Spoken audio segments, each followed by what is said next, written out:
Right. Well, good evening and welcome to the City Council meeting for the City of Lakeport for March 18th, 2025. And can we get a roll call, please? Yes, Councilmember Matina, Here. Councilmember Parlett, Here. Councilmember Price, Here remotely via Zoom. Pro Tem Disney, Here. and Mayor Costa. Here.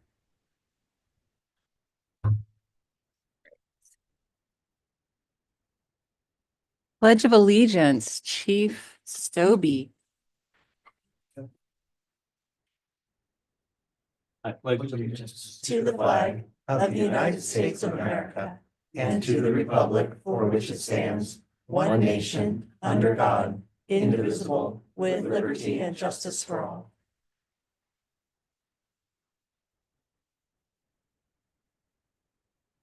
Okay, so we need to note whether we have any urgency items today. There are no urgency items. Okay, and before we accept the agenda, we have some business to take care of regarding Councilmember Price's the manner in which she's joining us. So City Council, are you going to help us with that? Mackenzie, you want to take a shot? And Yeah, can you hear me? All right. yes. Okay, wonderful. Good evening, Council. Councilmember Price is participating remotely this evening using the Just Cause authority provided by Government Code Section 54953, Subdivision F2AI. Councilmember Price notified the city of her need to participate remotely for a just cause due to childcare responsibilities at the earliest opportunity possible. Councilmember Price will participate using both audio and visual technology this evening. And I will now ask Councilmember Price to disclose whether there are any other individuals 18 years or older present in the room with her, and if so, to disclose the general nature of that individual's relationship to her. Not at this time. It is just me and my toddler at this time. Great. If anyone over or 18 or older enters the room, we ask that you disclose their relationship to you at that time. And that's all. Thank you, Mackenzie. And I appreciate the flexibility. There was a family emergency and here we are. So thank you so much for allowing me to attend remotely. Absolutely. So now the next piece of business is acceptance of the agenda. Madam Mayor, I'll make a motion to accept the agenda as posted. Second. We have a motion and a second. All in favor? Aye. Aye. Opposed? Motion carries. Next item of business is the consent agenda. The following consent agenda items are expected to be routine and non-controversial. They will be acted upon by the council at one time without any discussion. Any council member may request that any item be removed from the consent agenda for discussion under the regular agenda. Removed items will be considered following the consent calendar portion of this agenda. And so now, Madam Mayor, can I just ask a quick question? Since we have a member online, do we need to take a roll call vote? defer to City Council. Probably. I would note the law is ambiguous on this point for this particular remote cause participation. Generally, teleconference meetings should be by roll call vote. This subsection does not specify that clearly, but I would recommend taking roll call vote. That's a good question. Thanks, Mackenzie. So with that recommendation, is that how the council would like to proceed tonight with a roll call vote? Sounds fine. Okay. Alrighty then. So this consent agenda, I'll read them out. Ordinances waived by reading except by title of any ordinances under consideration at this meeting for either introduction or passage per Government Code Section 36934. Item B, approve the minutes of the City Council regular meeting of March 4th, 2025.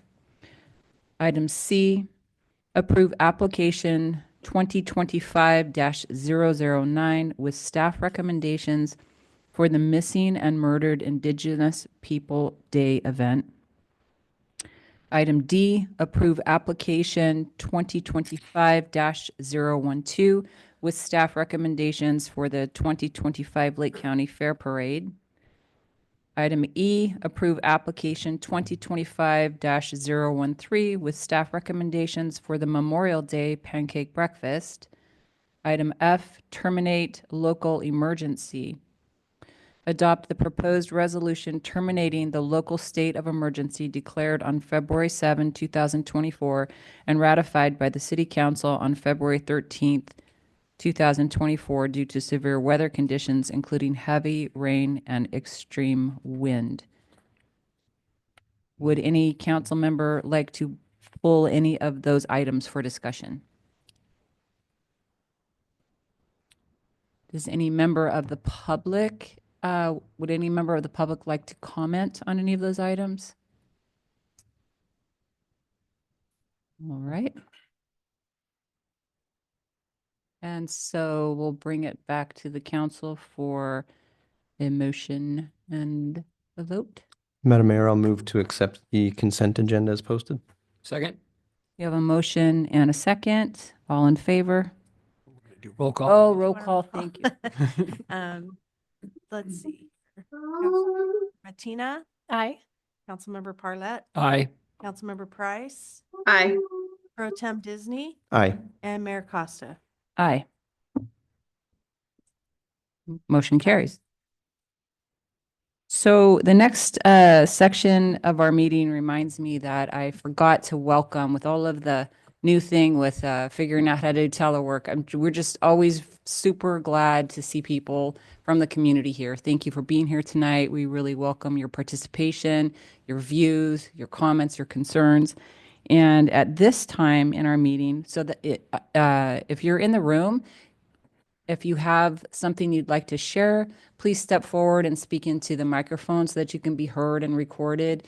And if you're joining us online, you can use the raise your hand option and you'll be noted and your mic will be unmuted so that we can hear you. And right now we are at the public presentation portion for items not on the agenda. So any person may speak briefly about any subject within the authority of the City Council, provided that the subject is not already on tonight's agenda. Per Government Code Section 54954.3a, the City Council cannot take action or express a consensus of approval or disapproval on any public comments regarding matters which do not appear on the printed agenda. So we don't get to make decisions about what you might bring to us tonight, but we would love to hear what you have to share. So is there anyone in the room?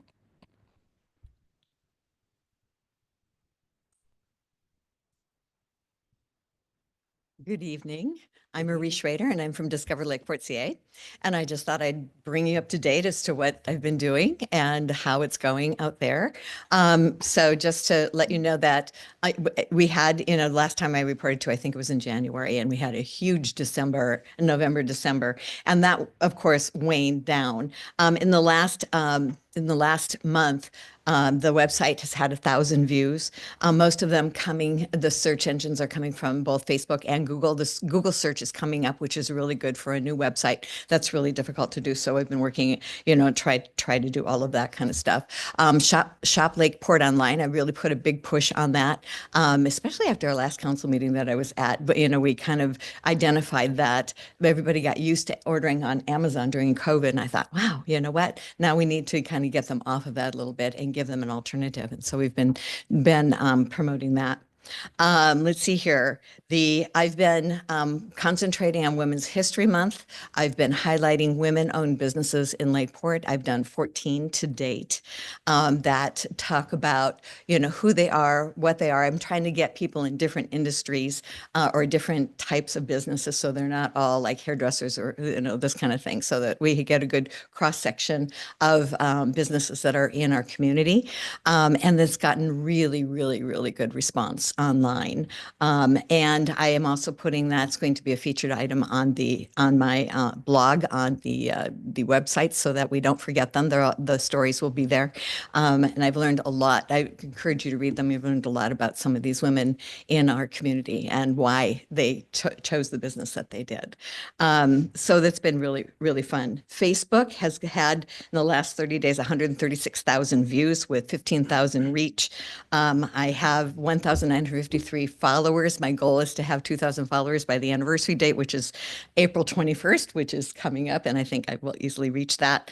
Most of our people that follow us on Facebook are from Lakeport and Kelseyville, although every single city in Lake County is represented with people that follow us. So that's really good.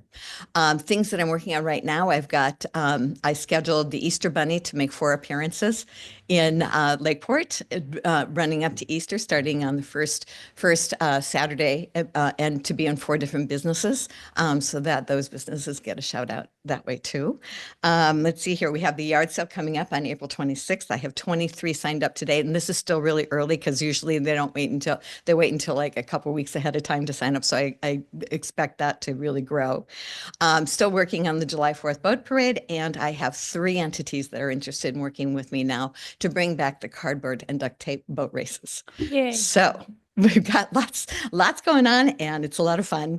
And so if you have anything, to tell me, I'd love to hear it, but thank you.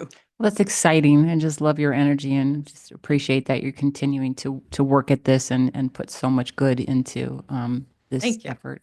Thank you. Appreciate it. Thank you. Thanks. Thanks, Marie. Thanks, Marie. You're welcome. Right. So is Parkside on the agenda tonight? No, Parkside is Okay, not. good. Hi, Teresa. Hi, so I came here not so much to talk to the council tonight, but to talk to the residents of the city of Lakeport. And I'm hoping that they will sit up and take notice as to what the board is doing. And I really wish that somebody could explain to me what the board's vision is for Lakeport, because I don't see that it's a healthy one with some of the things that you've decided to do. You've given clear, free rein to a developer to develop Parkside. You sit and say that it's not your fault, even though you voted that away in 2022 when you changed the zoning. So you opened the door for that.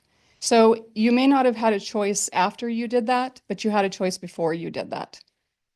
Now you've given that developer, as I understand, $35 million in tax breaks. Why? Why are you doing that? You're putting high density housing in a high fire risk area. I think Los Angeles would have taught us that we probably don't want to put high density housing in high fire areas, but apparently we didn't learn anything from that. The other question that I have is, why are you giving that $35 million in tax breaks when that high density housing is increasing the pounding that our roads are taking? You can't even afford to maintain the roads that we have now. You're putting pressure on our police services. You're putting pressure on our fire services. You're putting pressure on a water district. You're putting pressure on a sewage facility plant. And then you're giving $35 million away to a developer that said that he didn't need any money from Lakeport because he had grants. If you read those grants and understood those grants, you would have known that he never met the threshold for it. So he would have come back to Lakeport. So now you've drained $2 million in senior housing, given that to him. He's supposed to build a bridge to take away the evacuation issue. Hopefully he will do that. If not, then you're just going to continue to further endanger the lives of Lakeport citizens. So I don't understand what the vision is. I don't understand where the responsibility is of the city council that voted for these things that are endangering our citizens, putting pressure on services, and not giving Lakeport citizens the future that they deserve. That's my question. And now you, as I understand, and please correct me if I'm wrong, you've also approved phase 3 of Martin Street housing, which is fine, for early or reentry parolees. Again, putting pressure on the police department. You're shaking your head no. So please, if that's wrong, tell me. Because I want to understand what the vision is for Lakeport. And if I'm wrong in any of this, please reach out to me and let me know. Because I want to understand and I want to get the truth out there to the residents who deserve to know what our city council's plan is for our future and for the future of our children. $35 million that could be used for schooling, that could be used for the education of our children, that could be used to improve the city of Lakeport. That's what I want. I've been here since 2013 and I've seen nothing but a decline. I want to see good for our citizens, for our children, and for our future. That's the only thing that I want. And I want the people sitting up there to want that too. I want you to deserve the seats that you are in. And right now I just don't see it. Thank you. Thank you, Teresa.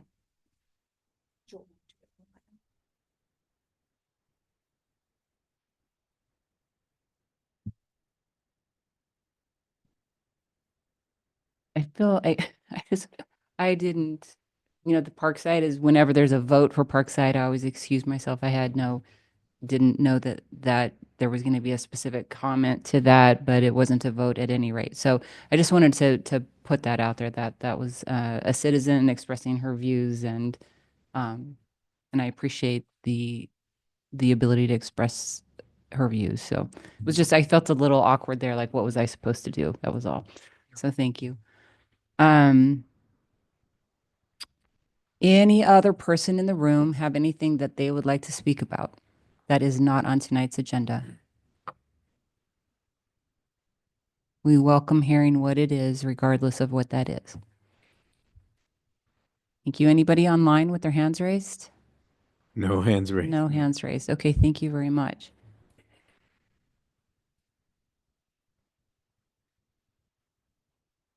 Next item of business is, there are no public hearings, so we're on to council business, Community Development Director. But is that going to be you, Joey? Or is that actually? Yeah, it's actually going to be presented by Associate Planner Victor Okay, Fernandez thank tonight. you. Yeah. I thought I saw his name on With that support by the report. Community Development Director if needed. Thank you. It's the housing element to receive and file the 2024 Housing Element Annual Progress Report.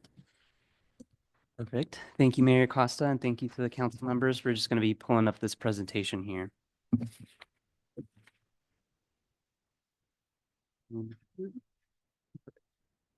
All right, so it's crazy to think that we were just here a year ago presenting last year's report, and it's already been a year. So what your council has before you today is the 2024 Housing Element Annual Progress Report. So our jurisdiction, as well as counties and other cities, are required to present these before the review authority before filing these with the governor's office.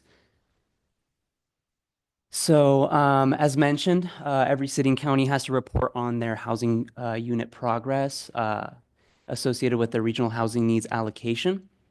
So each year, each jurisdiction has to keep track of how many housing units are submitted as well as permitted, and also completed within each cycle year. So that cycle year is January 1st to December 31st of the respective year, which in this case, it's 2024.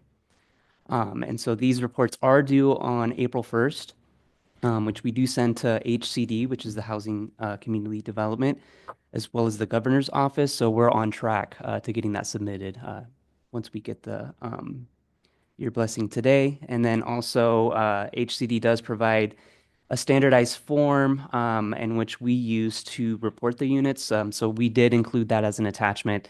It was a little difficult kind of getting all of the format correct on the tables that were provided. We had to convert them over to PDFs in order to include them as an attachment. But HCD does provide an Excel spreadsheet format, which we use to report every year. Okay. So before I get started, I do want to jump in a little bit into the definitions that HCD provides. I'm sure your council is already aware of these, but I kind of wanted to provide the public an opportunity to kind of go over these as we go through the presentation, just so we're all on the same page when I use certain terms such as AMI, which is the area median income. So HCD does have different income categories that we use to report the units. If you notice on the first bullet point, I've kind of underlined and included a notation on there. For the purpose of this presentation, we don't have acutely low income units yet. That is new legislation that just passed this last year. And so really what we're looking at is extremely low income units, very low income units, low income units, and then moderate income units, as well as above moderate, which is 120% of the area median income and above. So I've kind of outlined what the different rubrics are for each of the area of the income levels. And as mentioned, acutely low income is a new one that's coming down the pipeline. So we'll anticipate to see that incorporated into the regional housing needs allocation in the next housing cycle. So to kind of jump into it on the units reported, we don't experience as much housing units as probably like the county has or the city of Clear Lake does.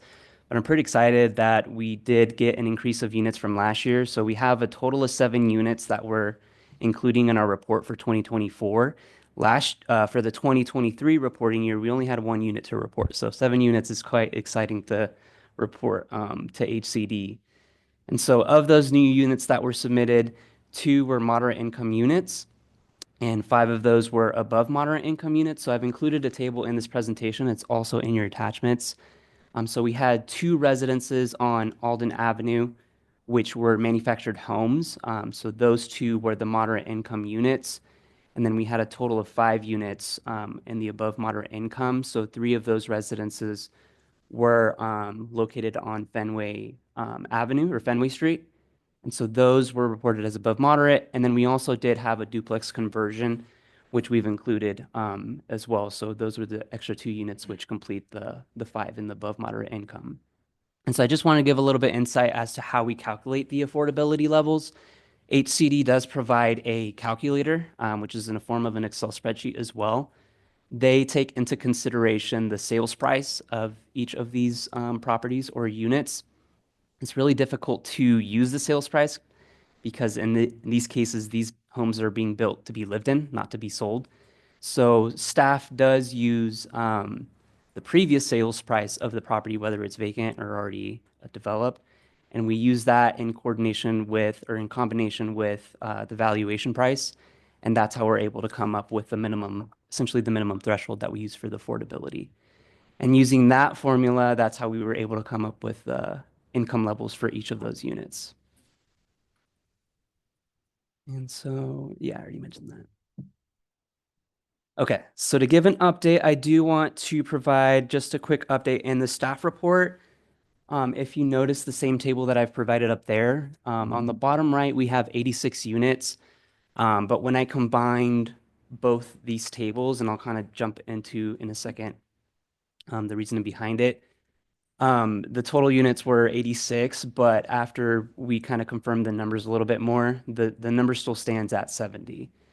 And so the reason is when we move forward with the reporting, HCD separated out the extremely low income from the RENA table. And so when we combined it together, I just went ahead and added those units together, but we were later acknowledged that the extremely low income units are already included into the very low income designation. So if you see there on the kind of the left-hand side where it says very low income is required to have the 31 units, the 16 units is already a subcategory of those 31. So it's separate designation or RENA allocation. It's just a subcategory of that income category.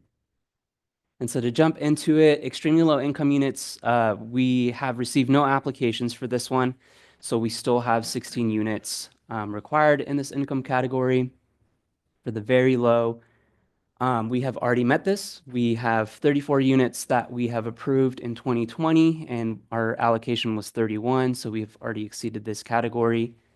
In the low income category, we're pretty close. We have 17 out of the 21, so we still have a remaining 4 units on that.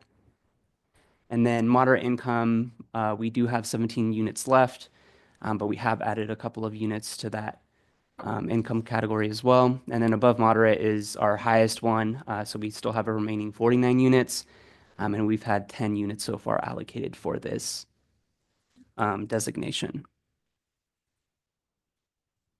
And so I know it's pretty brief. I'm sure council probably has some questions, and I'm definitely available to answer any questions that you guys might have. But essentially, that's the reporting year for 2024. And of course, we'll keep a tab on any housing applications that have been submitted in 2025 and update those accordingly for the next cycle. So that concludes my presentation. Questions from council? Yeah, the question that I have is that you look at extremely low and we have none of the 16. And so those are housing allocations that would be allocated by what, a potential owner that would want to potentially rent to somebody that has like 15 to 30% of the AMI. Yes, so for the extremely low, those are up to 30% Right. of the housing units. So yes, if a developer did have those included in their proposal, then we would essentially count those. The extremely low units is a little tricky too, because if we have, like, for example, if we have 31 units already allocated for very low, and of those 16 are extremely low, we still allocate those towards the very low, but we just kind of categorize those separately just for reporting purposes, but they're still allocated under the very low income units, if that makes sense. Well, what I'm getting at is that out of the 31 very low, 16 of those could be extremely low, They could in a hypothetical, but but they're not in this but case. they're not. Well, this is what my point is that we have extremely low and nobody's either building them or planning on renting them or not being able to get subsidized. And now we have the acutely low, which is like 0 to 15%, which is just mind boggling to me that, the AMI is very, very low. And 15% of that, I think I figured out there would be 2 people working at McDonald's 2 days a week to qualify for acutely low. And who would, consider giving someone a home for that and trying to rent that unless it was heavily subsidized by some kind of program. So I'm just wondering how somebody could get extremely low housing from 15 to 30%, anybody to build it and charge money or try and make money on it. It just doesn't work in my mind. So I'm trying to figure out what is going on there that someone would want to even do that. Right. Yeah, exactly. And to be fair, we've been keeping an eye on this one as well, because we're just not sure how HCD is going to proceed with how they're going to allocate it, how many units, what formula they're going to be using. So every jurisdiction is kind of at a standstill right now too, to see how that's even going to play out. Yeah, now they've introduced acutely low, which to me is just absolutely absurd. I mean, that's just my vision from outside. I'm not a developer, but I'm looking at it as a business person. I'm going, why? I mean, why? I mean, they could be issued a tent or something, but I can't imagine, someone getting a house with, 15% of the AMI, which is already very low. So anyway, Yeah. thank you for clarifying that. So I have some clarifying questions, and I first want to say that I did send an email, but then I was busy all day long, and now I'm not connected to the internet. So it could be that I'm asking a question that city staff has already attempted to answer. So I acknowledge that. So I'm just looking for clarification here. I am a little confused because, well, I think the subsidies, it comes in the form of the subsidized affordable housing because there's, whatever income stacks that the developer can go get. I think they have the potential to build for any of those categories. I don't know about the acutely low, but as we've watched things over the past few years, we see that all of that is things that subsidies exist for. So that would be my guess.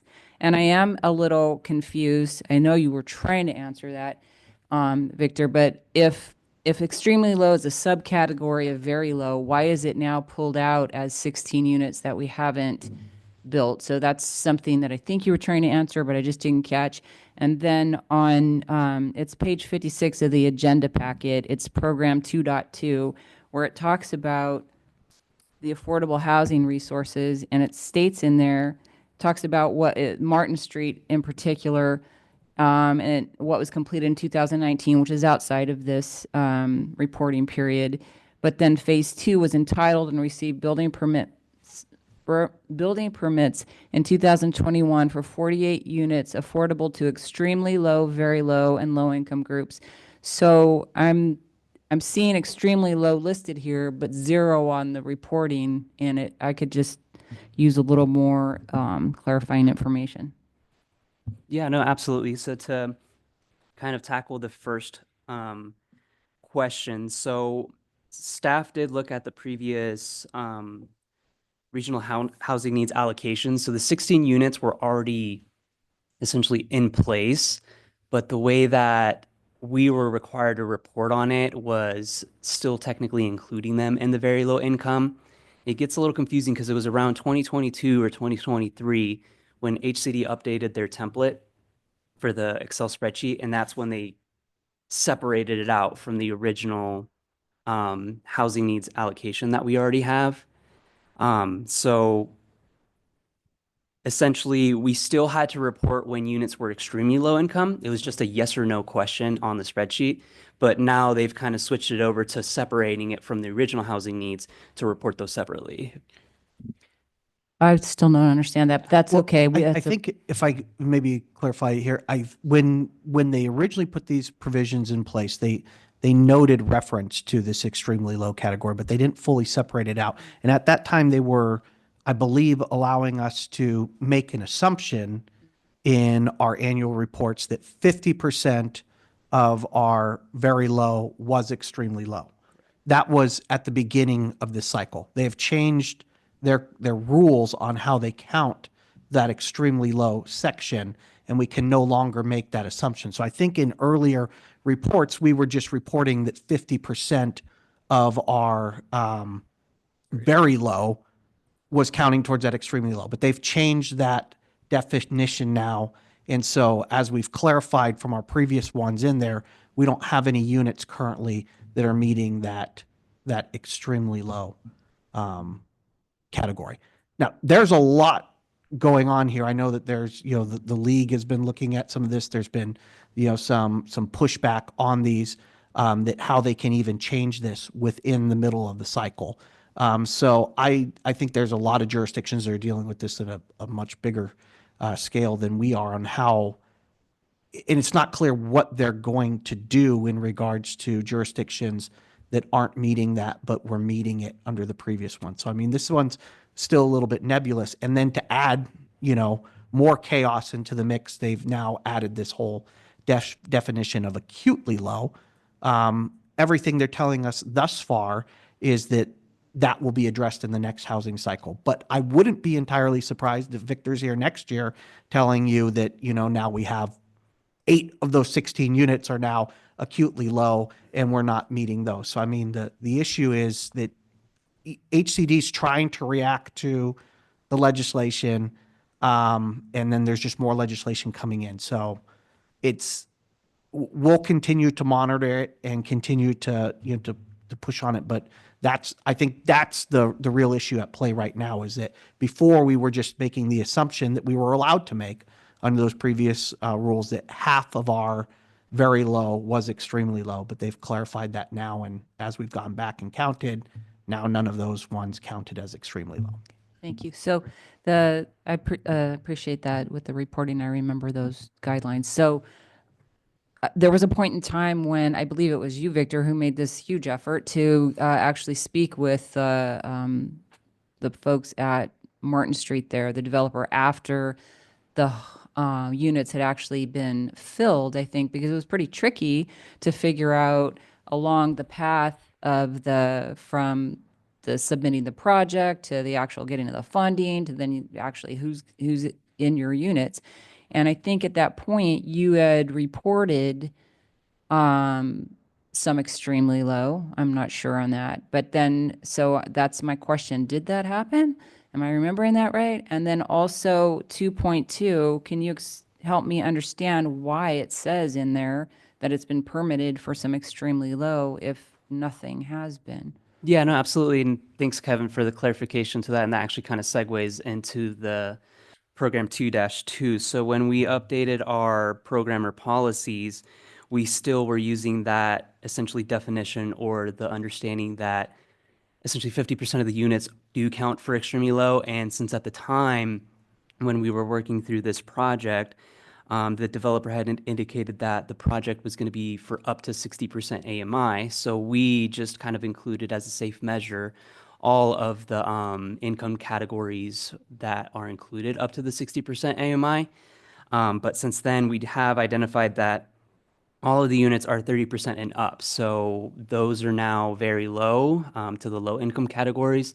So we can definitely go in there and clean up that language for policy 2.2-2 before submitting to HCD to remove the extremely low, since technically the Martin Street apartments don't include those. But that's basically the backstory on that one. Is we were going under HCD's original definition for up to 60% AMI, which included the extremely low.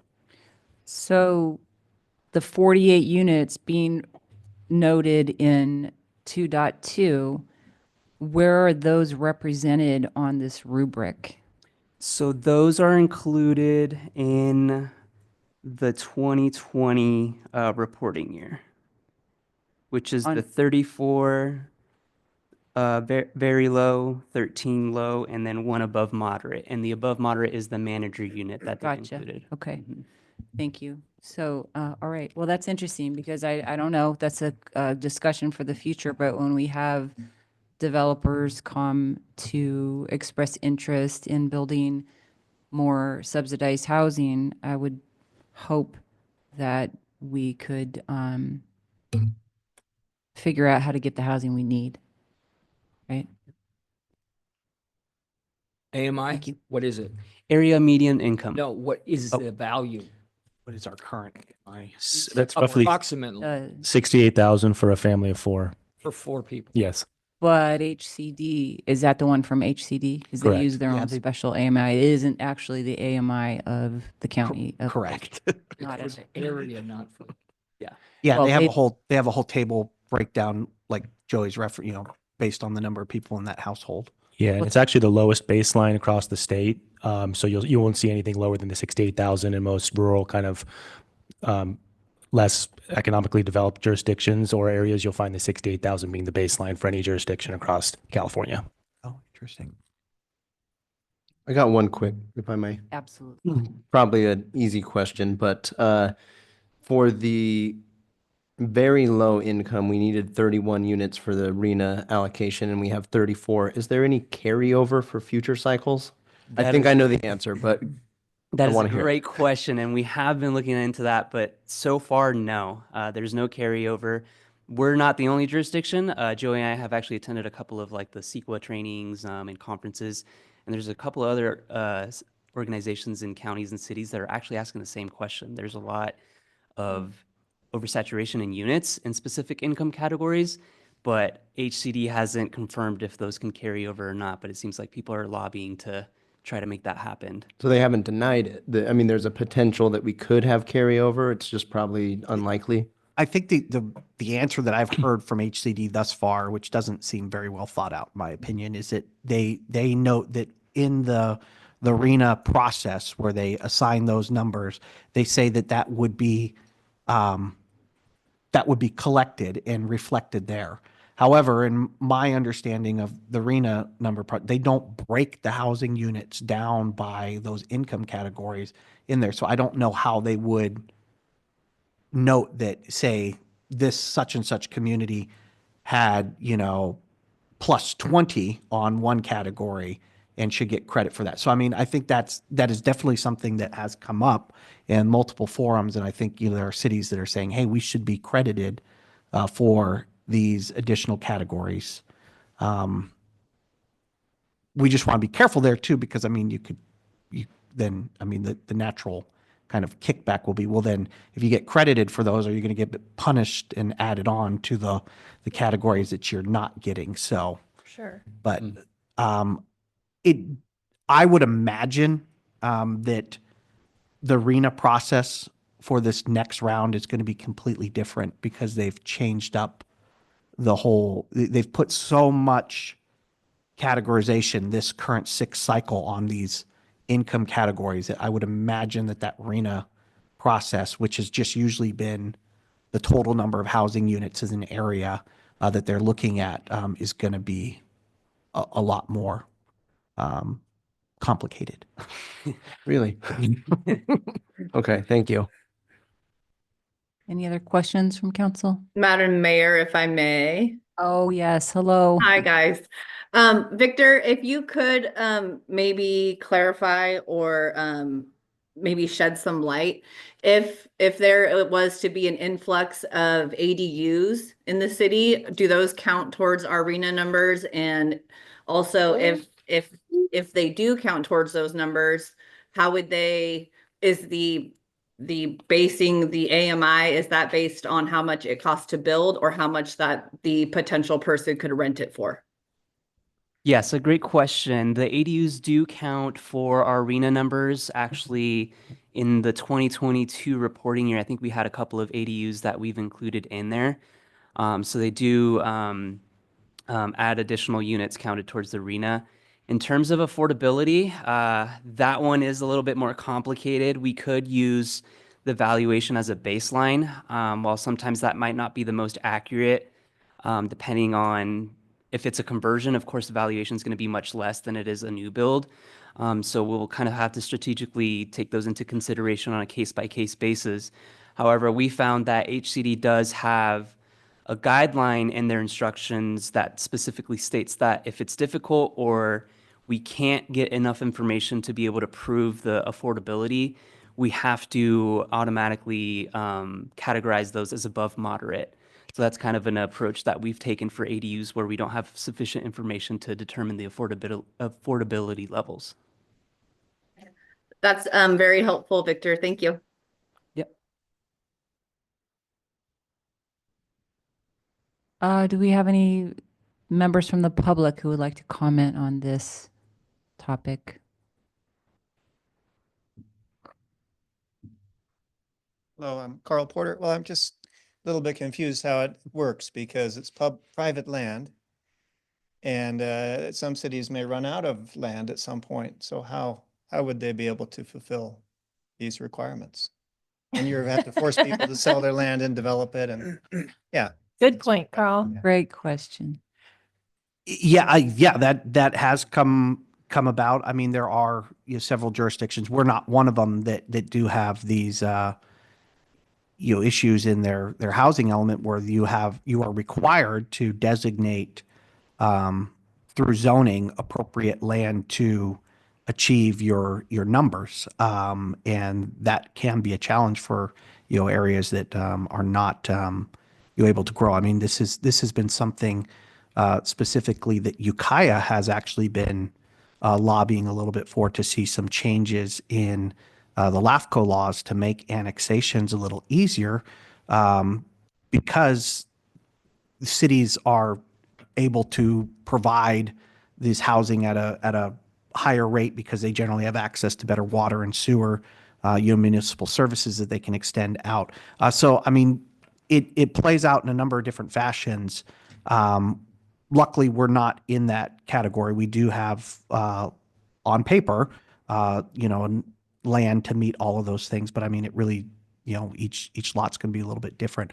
But this comes into play each year when we're talking about how we allocate these arena numbers between even our own three jurisdictions, the county, Clear Lake, and Lakeport, because some areas, even though there is land that's zoned for it, they may not have access to water and sewer.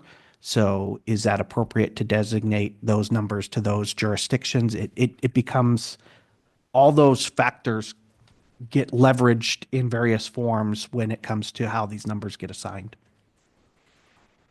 And the state is very empathetic with this, correct? Correct. Yeah. They put a lot of pieces onto us, and I think personally, we don't build housing. And I think that a lot of these things are kind of ignoring some of the economic realities that are there. I mean, the biggest factor that we face right now in our region, which is not true in other regions, I mean, the fact that we're meeting some of our very low and low numbers and we're not meeting our above moderate numbers, that's kind of backwards to what a lot of the rest of the state is facing right now. So that's been kind of our frustration, and I think that's echoed by most cities at this time, is that this is kind of this one size fits all approach, and it doesn't work very well. And it gets back to the issue of what kind of local control do we retain in order to try and provide the right environment and ability for the housing that we actually need versus what's actually being subsidized and supported at the state level. Thank you. Any other questions or comments from members of the public in the room? Not seen any. Do we have any hands online? No hands raised. Thank you. Come back to council for discussion. I'll just make a comment that the RENA process is one of the biggest pieces of garbage that cities have to deal with. And Victor, you knocked it out of the park. Great job making some sense of it. And that's probably enough of this whole topic. I'd agree. And I think I just will add, it is frustrating, Kevin. I think you said it well, when we understand what our city needs. But it's no surprise that what we're getting is what is being subsidized. And that's not to say we don't need some of that. You know, we do need all the income levels, but we are not, there's not a way for us to get what our city actually needs. So, and I'm grateful that our city is working hard to try to find some programs, some money, some little bits of ways to move forward in some of those categories. But yes, it's frustrating that I should add one more thing, that it would be nice to see some reform with the process. Yeah. Just make it better. Doesn't work, it's broken. the and- RENA process. Yeah, the whole thing. It's just, Well, the one comment that I would have, looking at the, based on 68,000, acutely low, you would be making 850 a week, 850 a month, 212. That means if you were a working person, you'd be working 11 hours at McDonald's and be acutely low. Extremely low is 21 hours at McDonald's for a family of 4. And then very low is 28 hours.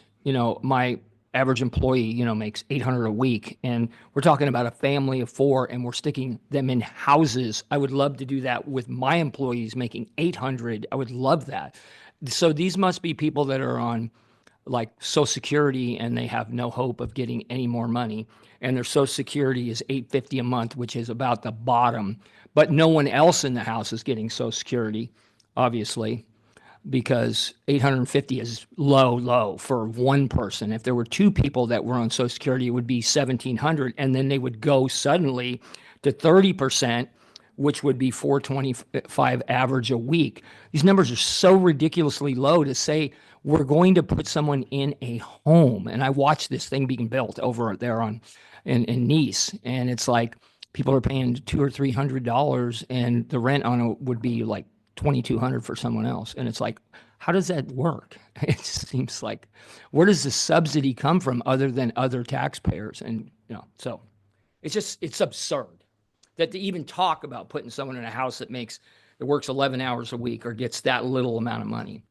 Well, I think the challenge that, and I've seen this over the course of my career, is just people learn to survive well in the system that they find themselves in. So if I cannot make more money, or else I will lose my housing, then sometimes that's a choice that people make. So I think that sometimes the housing that is needed, people need shelter, but they can never own it, and they cannot, if they're going to improve their income and such, they're going to have to find somewhere else to live. And if we don't have that kind of housing, that might be a challenge. So there are a lot of connected parts to think about, how does it affect our society as a whole? And I don't think there's any simple solutions, but I'm saying that I think it's good we don't lose sight of how one element, housing, can affect many different things in our society.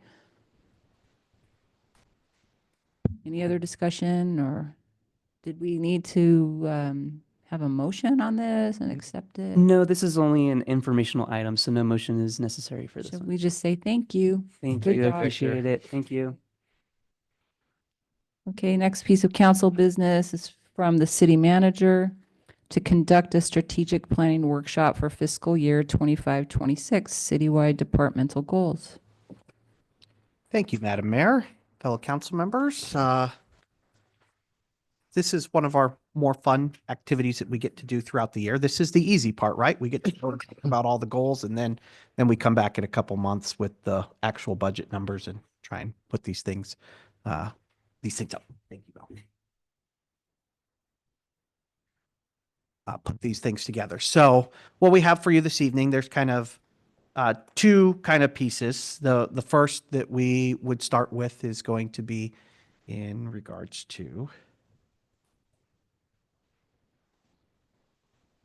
get it to move.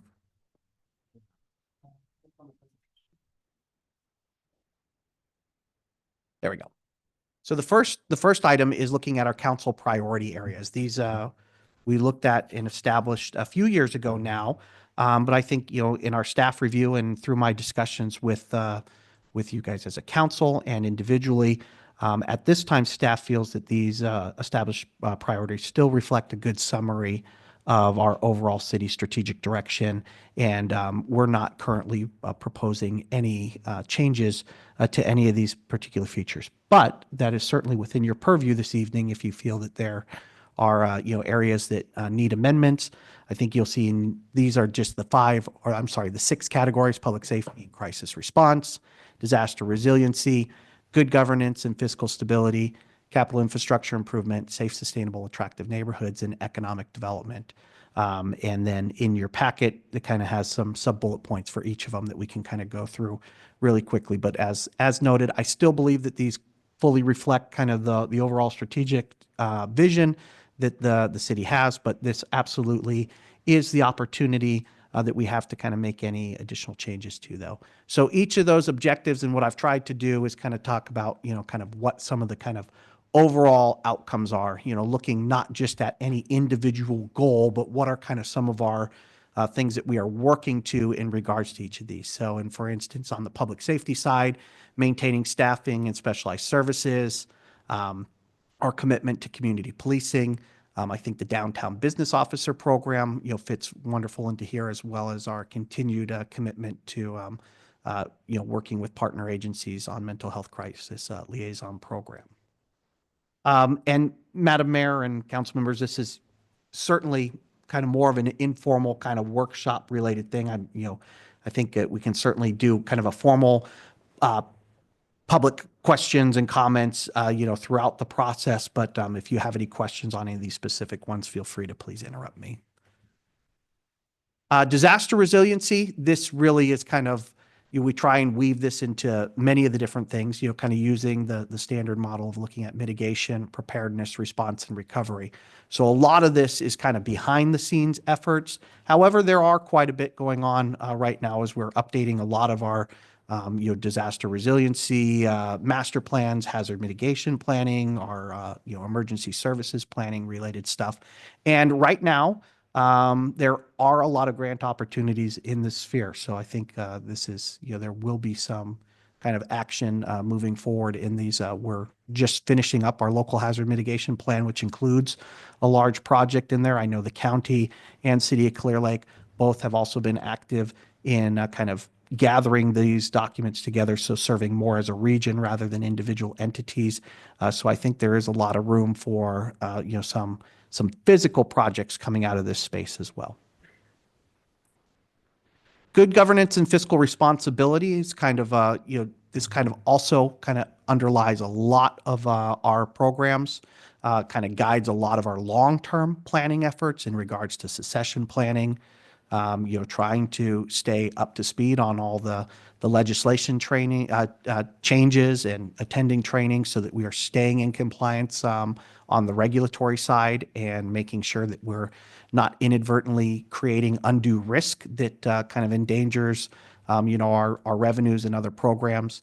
And then kind of some of the bread and butter of what we do as a city is providing these public services, water, sewer, roads, and such. And so a lot of that is customer service based. So enhancing that. We're a small staff, so of course a lot of this is kind of a lot of these efforts of cross training, communications between departments, and then always keeping an eye on our long term kind of financial planning process and making sure that we're staying viable with our revenue sources and opportunities to be fiscally responsible. Capital infrastructure improvement, this is kind of the, the big showy pieces that we do. So this is kind of a long-term piece. The messages are deferred maintenance, capital improvement needs far outstrip our revenue to actually produce them. And that is why we've kind of maintained a high capacity to going after a lot of these grants that are out there, because that really is the only way that we, I think, are fiscally able to continue to do some of our large capital improvement projects. So this, obviously is roads, water and sewer, and you'll see, this evening that we have a number of projects that are moving forward in this space as well. Maybe not as many as we would like, but there are some projects moving forward through here.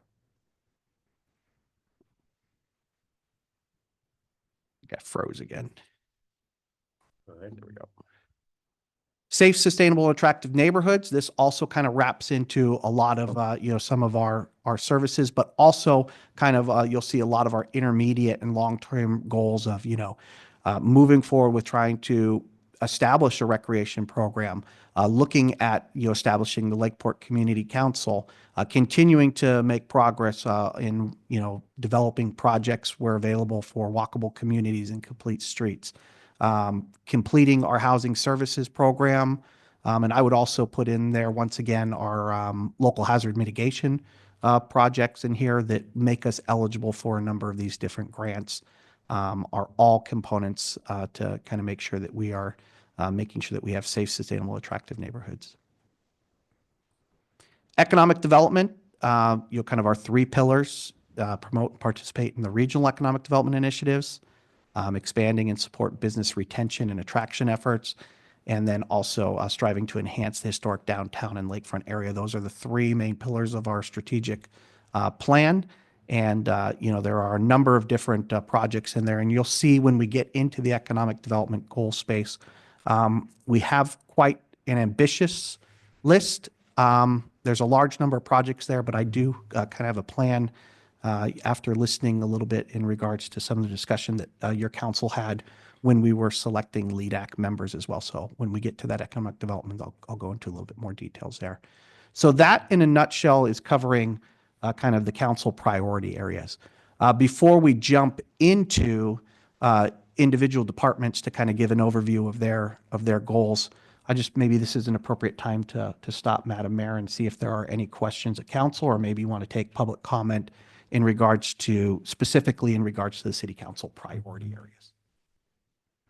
Sure, let's do that. So are there any questions from any council members on the presentation thus far? No questions.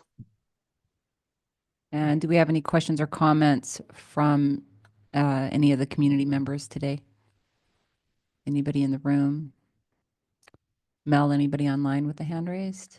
No hands raised. Okay. All right, much. so let's go ahead and get into it. Well, so what I've asked each department to do is, kind of in a 5-7 minutes or so, kind of give an overview of the individual department goals. What I've put up here on the screen, you have in your packet. The way that we've put this together, consistent how we've done it for the past several years, is we have kind of the near-term goals, which represent our kind of immediate goals for the upcoming fiscal year. Intermediate goals are kind of looking in that 2 to 4 kind of mid-range area, and then some long-term goals that are kind of that 5+ years. You also notice that what I put in your packet is some additional information for each department in regards to their kind of day-to-day operations.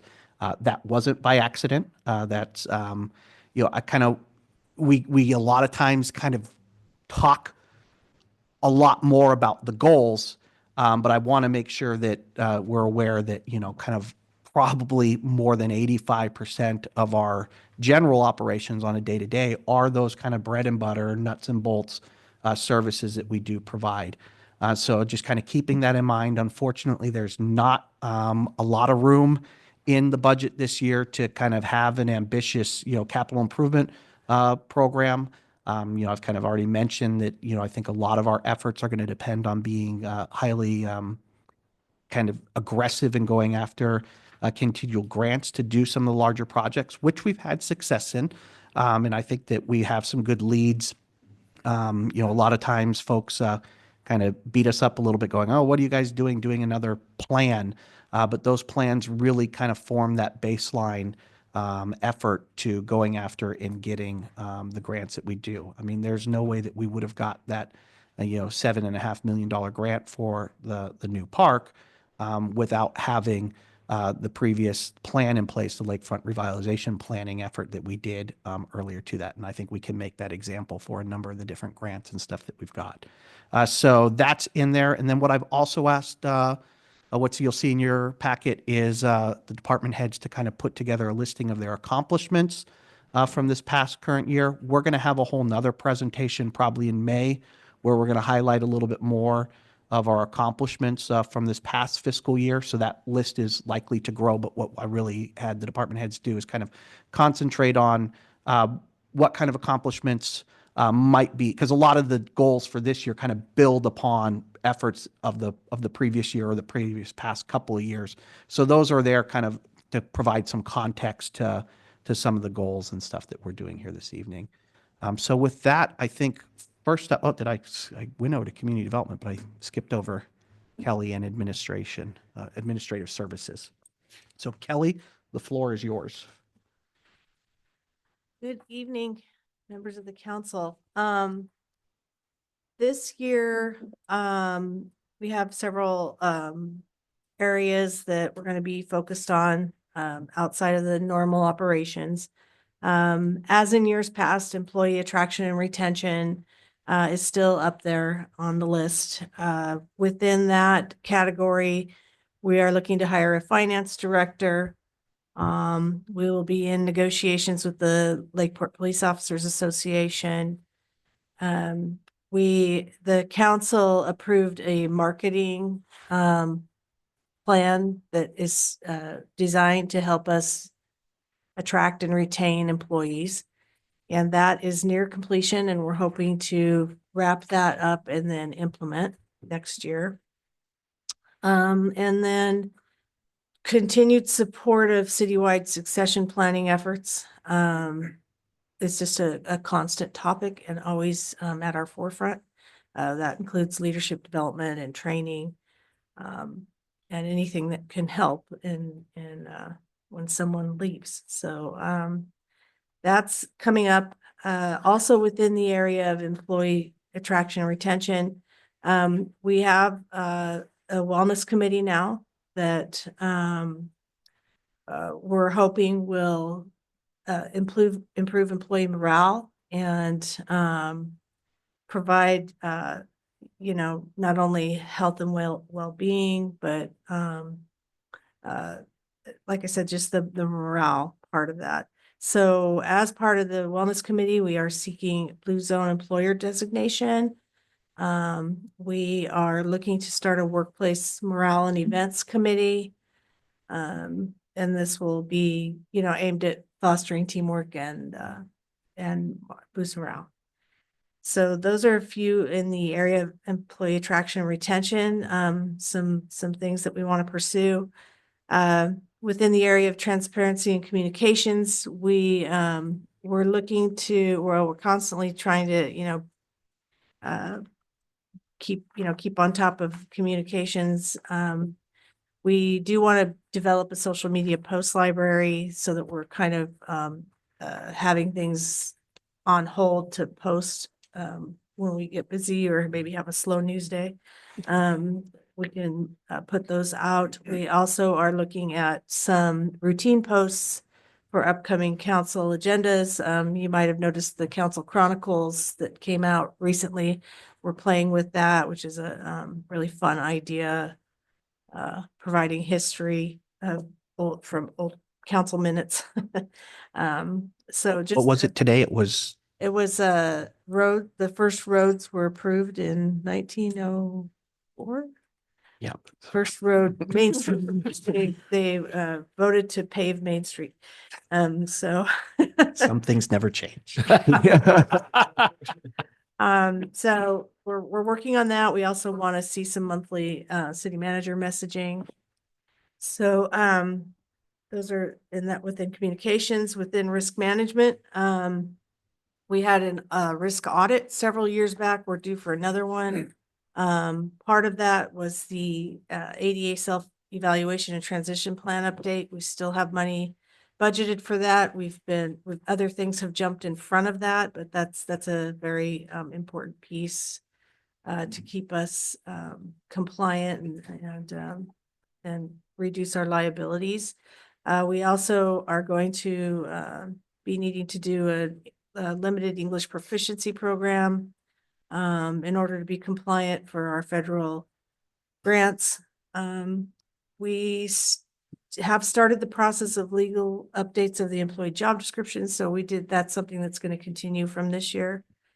And then the employee evaluation process is always, we're always looking for ways to improve on that. That does save us. It reduces risk on the employment liability side if we keep on top of our evaluations. The more efficient, the better for that. And then finally, last but not least, we will within events, parks, facilities, try to secure an outside facility manager for the Silvera Community Center.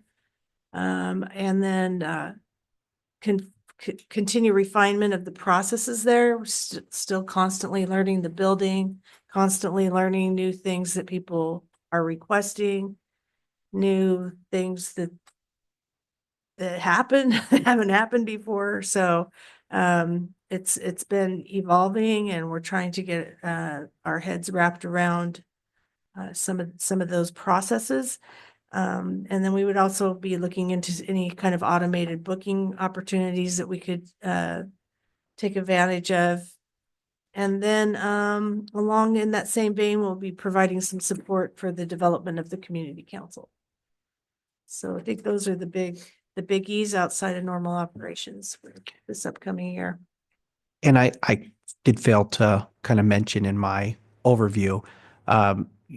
So what you have here are the department sort of recommendations looking at, what's on our plate and stuff. But there's the purpose of this workshop is precisely to kind of review these, absolutely within council's authority to amend, delete, add to. So really, we're going to try and provide an overview of that, but it's really, kind of up to the council how they wish to proceed. I mean, we can take public comment with each department, or we can kind of do it at the end. It's up to your guys' discretion on how you want to handle that. Well, I'm going to suggest that we do it department by department, because it would be a little bit long to wait, hold our questions, and remember it. So do we have any questions from council regarding the administrative services goals? I wouldn't say questions. I know last year when this came up, one of the things that I'm glad you're making good progress on is the job description update and making sure we're legally compliant with all that stuff. It's not as flashy as a new park or roads, but it's vitally important. So thank you for all the work you do. Question about the whole process. Are we going to get our stickers again this year to put on the goals around the room? Yes. Okay. So once again, I failed to mention the whole process here. I assumed, but I didn't want to assume. So once we are done going through each of the department goals, taking public comment and everything like that, we will provide each council member with a set of stickers again, kind of to help us understand, so we can rank those priorities. And like I said, tonight's the easy night. We get to talk about all the goals, but that prioritization really helps us, when we start to really drill into the budget a little bit more and figure out what we can and can't do. That prioritization aspect really is helpful to us in regards to kind of trying to figure those priorities out. And if we run into really big issues where we've got competing interests on it, we can always bring this back. This isn't one of those things where we only have one bite at the apple. So if we're seeing that there are some real schisms between the priorities or issues in regards to the budget, we can kind of take a look at that. But that is also, it's a very helpful exercise to us when we move forward with the budget, for sure. Great. So if I understand you right, council members have to stick around and participate in the process, and then they get their stickers. Okay, good. Sounds good. Just waiting for the stickers. I'm holding on to the stickers. Kelly put them up on. She had them clipped onto my door earlier today. I said we can't do that. If a council member comes in here early, they're gonna steal all the stickers and change all the prioritization around. So no, I have all the stickers. The reason I ask is if we weren't doing that, I was going to let you know my priorities of your near-term goals, but I think it's a great list. So thank you, Kelly. Okay, any other questions or comments from council, since we're being a little bit loose here? How about from any of the members of the public in the room or online? No hands raised. Okay, thank you. Reading through those operational blurbs, I think that the kind of key piece is, Kelly doesn't always get the glamorous project pieces in her thing, but I think one of the main things that Kelly and her team importance is they make sure that we're keeping the house in order, so we're not losing a lot of money on the back end through various lawsuits or things like that where we're not in compliance. So we're making sure that we do have revenues to go after some of our other goals. I guess I do have this one question, Kelly. So do you believe that those are realistic, achievable goals for the year? I think we're going to want to take lots of bites at the apple. Okay. I feel like a lot of these things are sort of in motion and you may see them repeated. So I think my department is there's just three of us. So that, it can be a lot depending on what comes in. But these things are sort of in motion somewhat, and we want to keep moving them forward. And you think it's realistic they can be moved forward? I That's think why they're on the list. Yes, I think it's realistic that we can make some progress in each of these areas. Great, thank you. Great job, Kelly. All right. So I think next up is community development. So Joey. Great. So you will see there the community development goals for the near term 25-26. And as you probably will notice, compared to each and every other department that presents tonight, is we have a much smaller set of goals than all the other departments. That actually is by design for two purposes, as you can expect with community development, as the city manager alluded to earlier in his introduction, is that community development is a bread and butter department. We are issuing business licenses, we are issuing building permits, we are doing code enforcement, we are doing land use permitting, takes up the majority of our day. Additionally, within these near-term goals, you'll notice that there is quite a lot to unpack within each of those goals, and I will kind of unpack those for you here briefly. Number one, and these are really in no specific order, I would change the ordering for them a little bit, but is the implementation of a strategic plan for the development of the city's housing services program. So we did recently receive funding in the past few years in regards to developing a housing services program, bringing that back to the city of Lakeport. It is something that the city of Lakeport has had in the past, I believe ended in 2012 or around that time frame. And so we are interested in bringing that back. And so we have been making strides over the past year and will continue to make strides into this next fiscal year near term on developing a housing services program. Now, what that entails and what we've developed is what the housing services program would be compiled of is an owner-occupied rehab or rehabilitation. You've probably seen it driving around Lakeport. You've heard probably myself and Kevin mention it numerous times is, we see that, not only improving the existing stock of housing, bringing in new stock of housing, but like I said before, improving that stock of housing and helping those folks do, upgrades as far as potentially putting in new windows, efficiency windows, improving a deck, improving, other portions of the home that need to be improved. And so we're looking to potentially help folks do that and obtain funding to do that. Secondly, we're also looking to offer a first-time home buyer program. And the specifics, we're currently in development of developing the policies and procedures, but we would be essentially offering some sort of a down payment for first-time home buyers to try to get themselves into their first home here locally in Lakeport. Additionally, part of the whole process in regards to potentially getting future funding, because this first step in the housing services program is really going to be to develop what the program framework is going to be, developing those policies and procedures, showing grant funding agencies, HCD, CDBG, that when we go out for future funding, we actually have that program developed and we're actually able to implement that, is performing a housing conditions survey. We are going to partner with our housing consultant, Adams Ashby, in contract with them to perform a housing conditions survey across Lakeport, which will then help inform future grant opportunities to try to get funding to actually implement the housing services program. And then lastly is a little bit more of a novel approach. All of the other programs that I've listed before, we have other jurisdictions that have those in place and have implemented those, and so we can look at them as best practices. But this one is a little bit of a new approach that we're still trying to figure out, and that would be a mobile home replacement program, specifically looking to reallocate or move essentially mobile home units that are in hazard mitigation zones, specifically flooding zones there that are right upon the lake. And so this is kind of a new novel approach that we're looking to take into, and so we're still looking to develop that.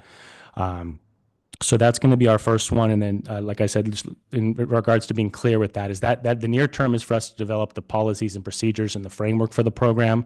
And then we'd actually have to go back out once we have that framework, apply for another future grant opportunity to actually get the funding to actually build the program out in full. So the second near-term goal here is going to be to provide project land use and permitting support for large-scale developments with significant city impact.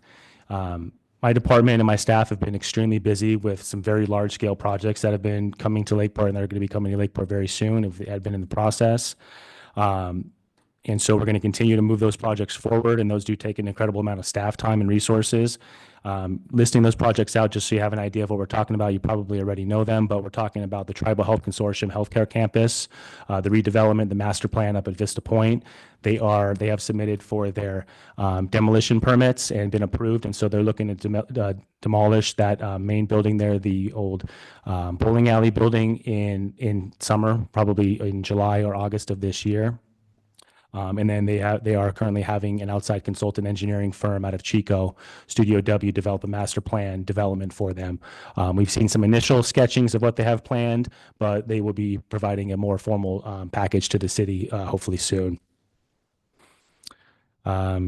Secondly on that, and we heard about tonight, and we've heard about it numerous times before, is Parkside Apartments. Parkside Apartments is an entitled project for 64 affordable housing units over in the Parkside subdivision. And so they have been successful in obtaining the proper funding stack and tax credits to actually get that work moving forward. And they are expected to close on the funding probably in early June. We also understand that they do need to pretty much break ground on the project very soon after they close their funding in June. And so we are currently reviewing their improvement and building plans for their project. And so we can have that timeline ready to go for when they get their funding approved, we can get that project moving forward. And that's going to be a significant lift for not only the community development department, but also for the public works department on the ground and doing the inspections on a day-to-day basis. One of the other large projects that's going to be moving forward that we pretty much believe will be moving forward is we did receive a use permit for a mental health rehabilitation project that's being presented by Redwood Community Services, which is going to be off of the Todd Road Extension. And that's going to include a medical office, rehabilitation center, and a 12-unit apartment building, along with some outpatient services as well. And so they have submitted their initial use permit, and the staff is currently reviewing that at the moment, but that'll be another project that'll be moving forward probably within the next year or two. That's significant impact to the city of Lakeport. Also, along those lines is we have another very, very important project moving forward in Lakeport. It is the Disney Water Sports project. So they are looking to remove their current location and build a whole new business over there off of Lakeshore. And so we've actually already been working with the representation from Disney Water Sports on their tentative subdivision, the use permit, architectural and design review, and CEQA. And I understand that they have recently actually submitted some of their improvement plans, which the city is going to be reviewing here shortly. So that'll be another project that'll be moving forward. Also, we have a vector control rezone and general plan amendment. They are looking to do a full rehab and remodel of their current location over there on Esplanade. And so that is another kind of major project that we'll be having. A couple ones that are kind of still out there that we're looking to move forward but aren't as clear is going to be the Lakeport Hub. The project over there off of Parallel that has been approved, and we're looking to move forward with a tentative subdivision map with them shortly. And then lastly, they haven't submitted a use permit yet, but I'm sure you all have heard that there is the potential for a justice-involved housing project with partnership with Lake County Probation and Rural Communities Housing Development Corporation, and they are looking at some potential sites in Lakeport. And so while there hasn't been formal documents submitted on that one, we do have a strong indication that they are looking at Lakeport, and that project might also be coming forward here shortly within the near term. So a lot of projects going on. I grew up in Lake County. I know that there was a lot of stuff going on back in the 90s. I haven't been here quite since the past few years, but I think this is probably the busiest that development has been for the city of Lakeport, probably in the past couple of decades. And so the community development department is busy, but we're also excited to tackle these projects and move forward with these. It's feast or famine. I mean, Yeah, really. someone smarter than I can maybe try and explain all the factors that go into this. But I mean, as Joey just alluded to, there are periods of time where there is nothing, and then there are periods of time where there is everything. And it's very clearly, some of those are in the works, but some of those projects, I think, Bethany just indicated to Joey and I late last week that, I mean, I think there's about $78 million worth of projects currently under building plan review right now. Correct. Which I don't have the number of what that would be compared to the last couple of years, but it's astronomically larger. So yeah, I think that's clear that that becomes the top priority for what the community development department's going to be doing here in the next year or two. Yeah, that definitely would be the top priority. So when we do have available time and when we are working on those projects is we do understand that there does need to be some improvements and updates made, namely modernizing some of the local ordinances to align with new state laws or just to create organizational efficiencies.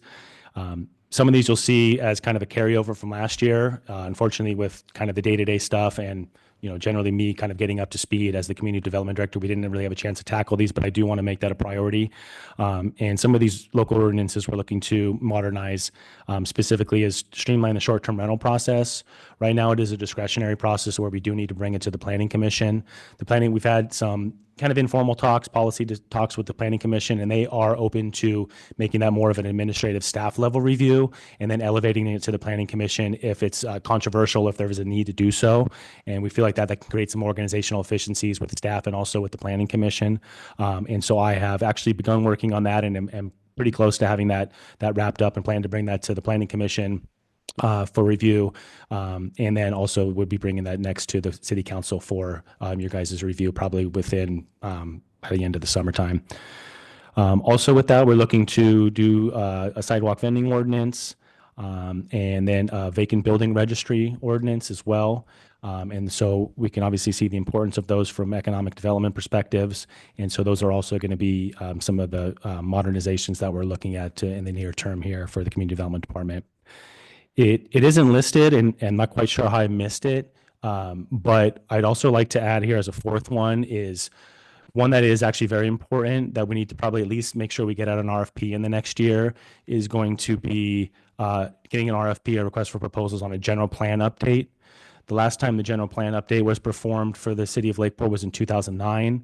Generally, these documents are updated every 10 to 15 years, and they act as the blueprint for land use and development for any agency in any city.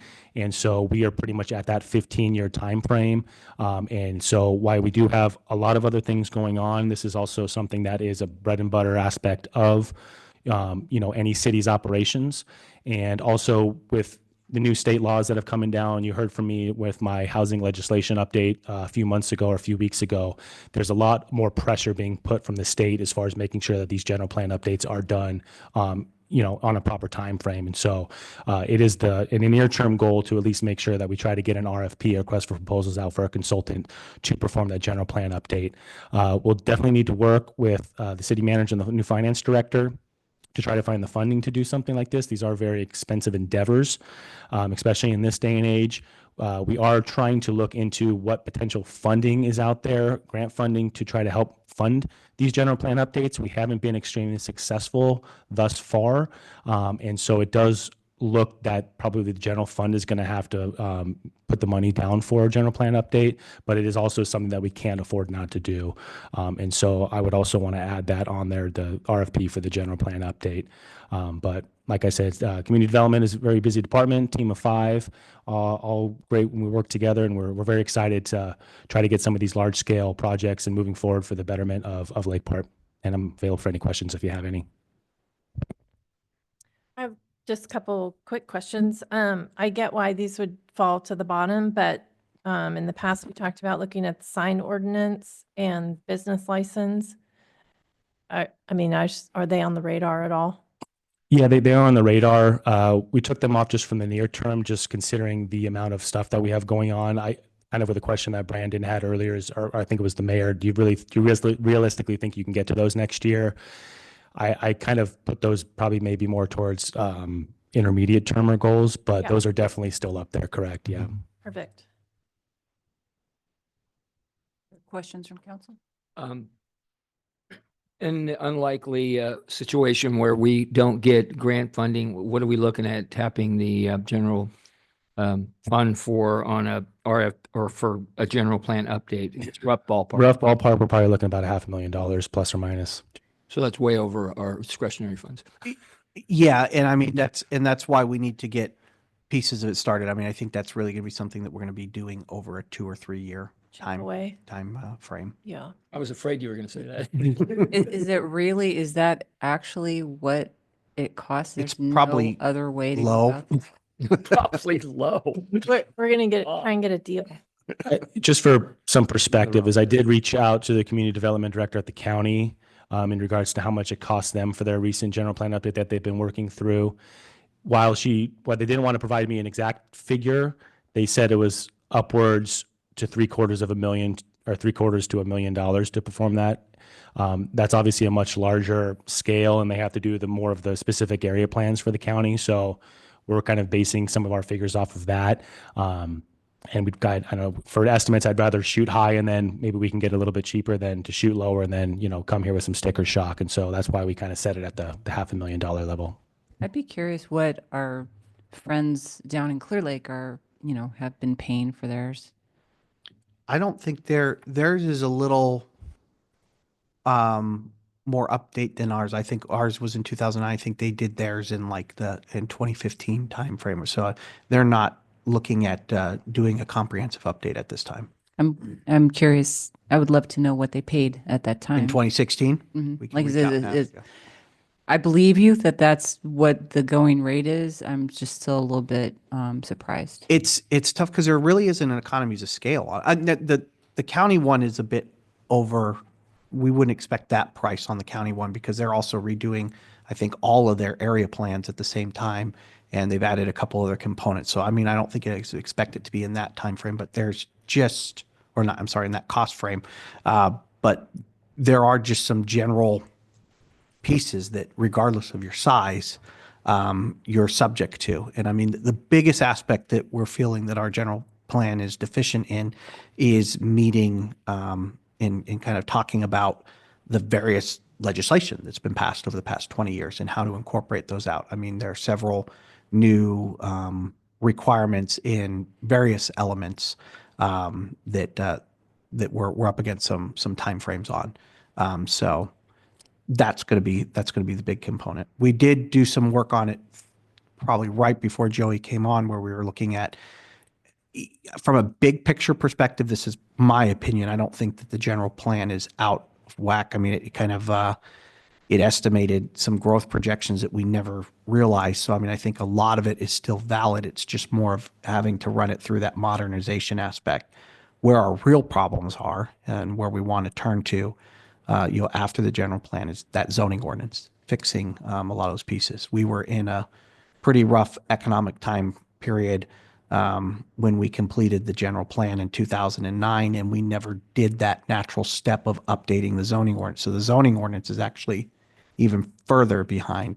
But at this point, it doesn't make sense to do a comprehensive update to that zoning ordinance without. So we want to reflect that in that RFP. That not saying that we're going to cut corners on the general plan, but where the real issues lie is in that zoning ordinance. Gotcha. Other questions from council? Yeah, quick question. Number 2, with the big projects all going on, was there something specific that we can make a decision on or help with to support your staff's time with the big projects, or is this kind of an ongoing staff duties item? Well, we could use another planner, so if you wanted to show up and, at this point, I don't necessarily think there would be anything you guys could assist with, but if something does come up, we'll certainly let you know. And has OpenGov with permitting and stuff been working out okay? I know that's something we kind of implemented relatively recently. Yeah, it has made a lot of the administrative portion of some of these projects and working back and forth with the developers or the project applicants a lot smoother and a lot easier for those that are at least tech savvy, definitely. But yeah, it definitely has improved some organizational efficiencies on that end. Great. And then last question is I see the intermediate goal number 2 is to evaluate and support potential annexation. Is that something we could bump up to a more near term, or do you see that as still a little ways out? Yeah, I would support the city manager's office on that. I'll probably let Kevin speak to the annexation more than myself, but the community development department is available to assist the city manager's office in that project. Got Gonna it. bump that up. Yeah, and you'll see when we get to the city manager one that it is Okay. on the near term one. So it probably does make sense to reflect that here as well. Perfect. Great. Thank you, Joey. Councilmember Parlett, any questions? And is Councilmember Price still with I us? was just going to make that announcement. I've talked. Unfortunately, she had to drop off. She's dealing with kind of an ongoing family emergency aspect of it. So Thank you. she's no So longer joining us. my question has to do with some of the larger projects, such as the RCS Behavioral Health Project and the Justice Involved project, to a lesser degree, the hub. But I'm wondering where in the process of you doing what you do and the applicants doing what they do, this seems to be something that the public would want to know about before it gets too far down the line. And so I'm just not sure maybe you can educate me. What do we do to help make sure that the public is knowing about what's being talked about? Because as you say, these are projects that are going to significantly impact Lakeport. So, and I'm not saying it's your job to let folks know. I'm just wondering how, as a city, are we finding a way in the process to give this kind of information out to the public before it's at a planning commission or before it's in front of the council? Yeah, that's a little bit of a slippery slope in regards to that question because we don't want to be premature and put information out there before the project has been fully reviewed or entitled. And so generally we wait to do that until it's in that formal process at the planning commission. I do know that in regards to the justice involved housing, they haven't even submitted any use permit information. And so I even hesitated even bringing that up tonight, but I wanted to just at least let you know that we do potentially believe that could be moving forward. And there's strong indications that they're looking for funding and have sites in Lakeport identified as potential sites for that one. They have done some community outreach sessions, I believe, from the probation end of things. But it's essentially the city really probably wouldn't be putting out too much communication until we have that formal process that comes before the planning commission. We do plan on putting out a press release regards to the Parkside development. When they do essentially receive their building permits, we do kind of have a press release ready to go that the staff has already created that we will be notifying the public on that. But there are generally some triggers that we wouldn't want to notify the public on these projects until they're adequately able to be provide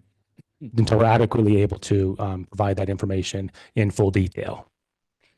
I can totally appreciate that. And I think it's a catch-22, and I know I've spoken with the city manager and previously. So I would like to, going forward, maybe one of my goals is to find a way that honors everything that the city staff has to do and in the right manner with confidentiality, with all the appropriate processes, but that we can also start engaging people from the public, or at least informing them. I don't know what those options would be, but I know that it feels, it does not feel good to get your notification about something after it's gone so far down the process that there's really not a lot to be done to influence it. So I don't know where that fulcrum is, how you balance it.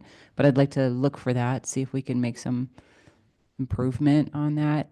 And then just to clarify, so when a project is applied for, when the people are given notice that it's coming before the planning commission, et cetera, is that to the property owners in the area, or is it to everyone that lives around the area?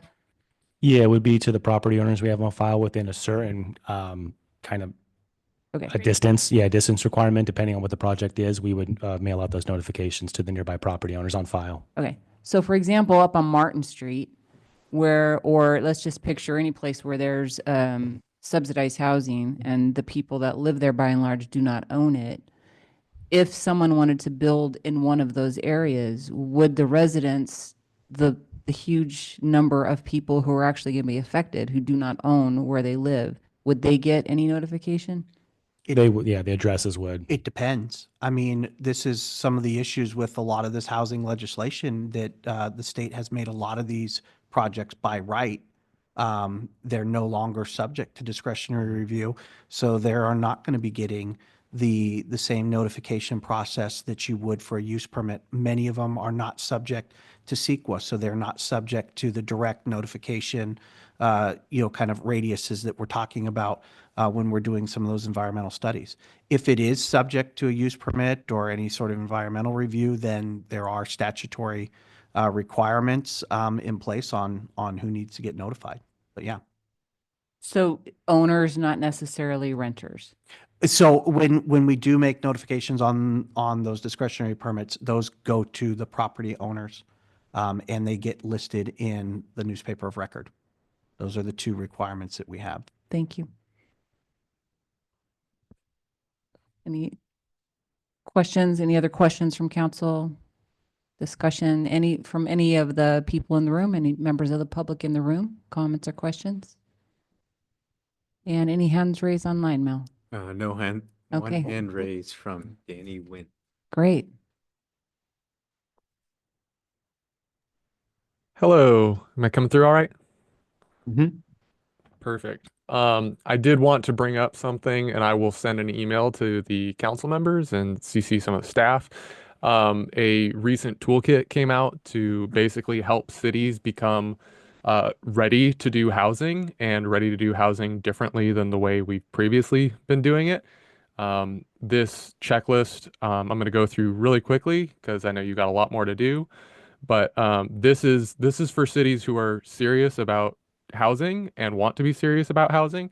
And a lot of this stuff will overlap with some of the updates that have come down from the state of California. But cities that are serious about housing need to run through this checklist and be able to do it. The first is allowing single-family home conversion to duplex or triplex by right, simplifying zone codes to allow homeowners to create additional housing within the existing structures without burdensome approvals. Second is permit backyard cottages in all residential zones. That means enable property owners to add accessory dwelling units to increase housing options in established neighborhoods.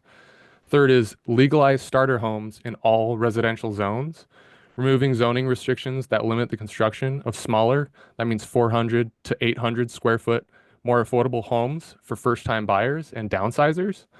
Eliminate minimum lot size requirements in existing neighborhoods. That means allow for more efficient land use by removing artificial barriers that limit the number of homes that can be built. Fifth is repeal parking mandates for housing. And I would actually extend that to all development. Let property owners decide how much parking is needed, reducing unnecessary costs and land use requirements. And the final is streamline the approval process, create a clear and efficient process to ensure approvals for conversions, cottages, and starter homes to happen within 24 hours. This is something that you could wait until the general plan is redone, but we have the capacity to do this now, and there are other jurisdictions in California that have done this. You will see this in your inbox, so keep an eye out for it, along with some other guidance. Thank you so much. Thank you, Danny. Madam Mayor, do you mind if Danny, before you go, who produced that list? Strong Towns. It's called the Housing Ready City, a toolkit for local code reform. I'll make sure it's at the top of your inbox. Good luck. Got to be quick. Yeah. Thank you. Thanks, Danny. Okay, and no other hands online? No other hands raised. Okay, great. I think we're ready for the next. I actually have some comments. Thank you. Sorry. Joey, the sidewalk vending, awesome. Short-term rental, simplifying that, awesome. I hope we can get to those. The housing services program, the rehab part, amazing. A lot of people want to buy homes, but they can't buy them because they're not financeable. They need a roof, or the central heat and air is broken, or the deck is falling through, or needs windows. So allowing people to rehab homes would, allow them to potentially stay in it longer, but also would make them saleable to people getting loans. So that goes with the housing condition survey, having a better idea of what we actually have and can sell and can finance would be super helpful. The mobile home replacement program, awesome. A lot of the mobile homes, it's what people can afford. They're very nice homes, but they're just way past their lifespan of what should be livable. So being able to replace them, awesome. The first time home buyer down payment program, it's the only one that I don't think is worth the time and money. It takes too long, it's too cumbersome, and it's not competitive. So I feel like we would spin our wheels on that and nobody's going to use it. And you've noted too that there's lots of other options in that. There's so many options for people that don't have a down payment. There's, a high percentage of sales in Lake County in general are done with a seller credit. So a buyer can save up a small amount or even $0 and ask for a seller credit, and that covers the rest of their costs. So they can get into a home with essentially nothing, or very 1 to 3% down payment. So down payment assistance, especially, the program looks at like an 8-hour class that the buyers would have to sit through, which to get a buyer to sit down for 15 minutes to go over, some of the paperwork is tough. So to expect an 8-hour education class, although it might be great and they might learn a lot, the best thing that we can do for first-time home buyers is give them a house that doesn't need a roof and an HVAC and a deck in the first year, because it's just not affordable. So, we don't want to set people up for failure either. Those are my comments. So with those, and I totally respect, because you're sort of the expert in that area.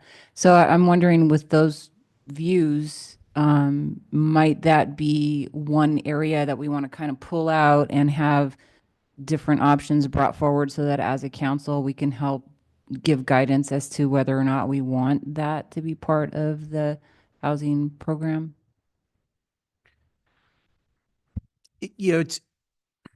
That's a tough one to answer, because I think, some of those are already in the grant. So, I think we have to investigate them, but I think we can certainly, as we design the program, that comes out of this, we can certainly place prioritization on different elements over the other. And I would agree that, I think that the rehabilitation one should be our number one priority. Those, we just have we have a lot of residents who are on fixed incomes. The deferred maintenance aspects of the homes are extremely visible just walking through town, and that's what we can see from the outside.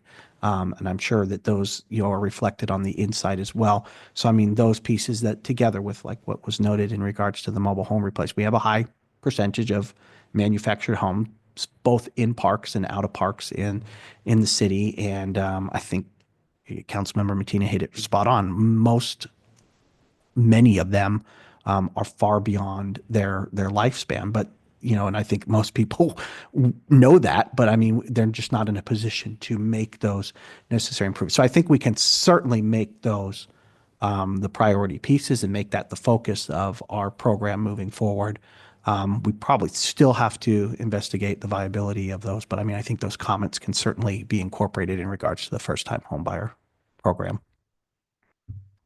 I'd just like to thank Stacy for those of us that aren't in real estate and don't know all of the little parameters that sounds wonderful, because I never even thought that, somebody buys a house and then they're into it for a $25,000 new roof, or deck's falling apart and it's a liability and they can't get a loan.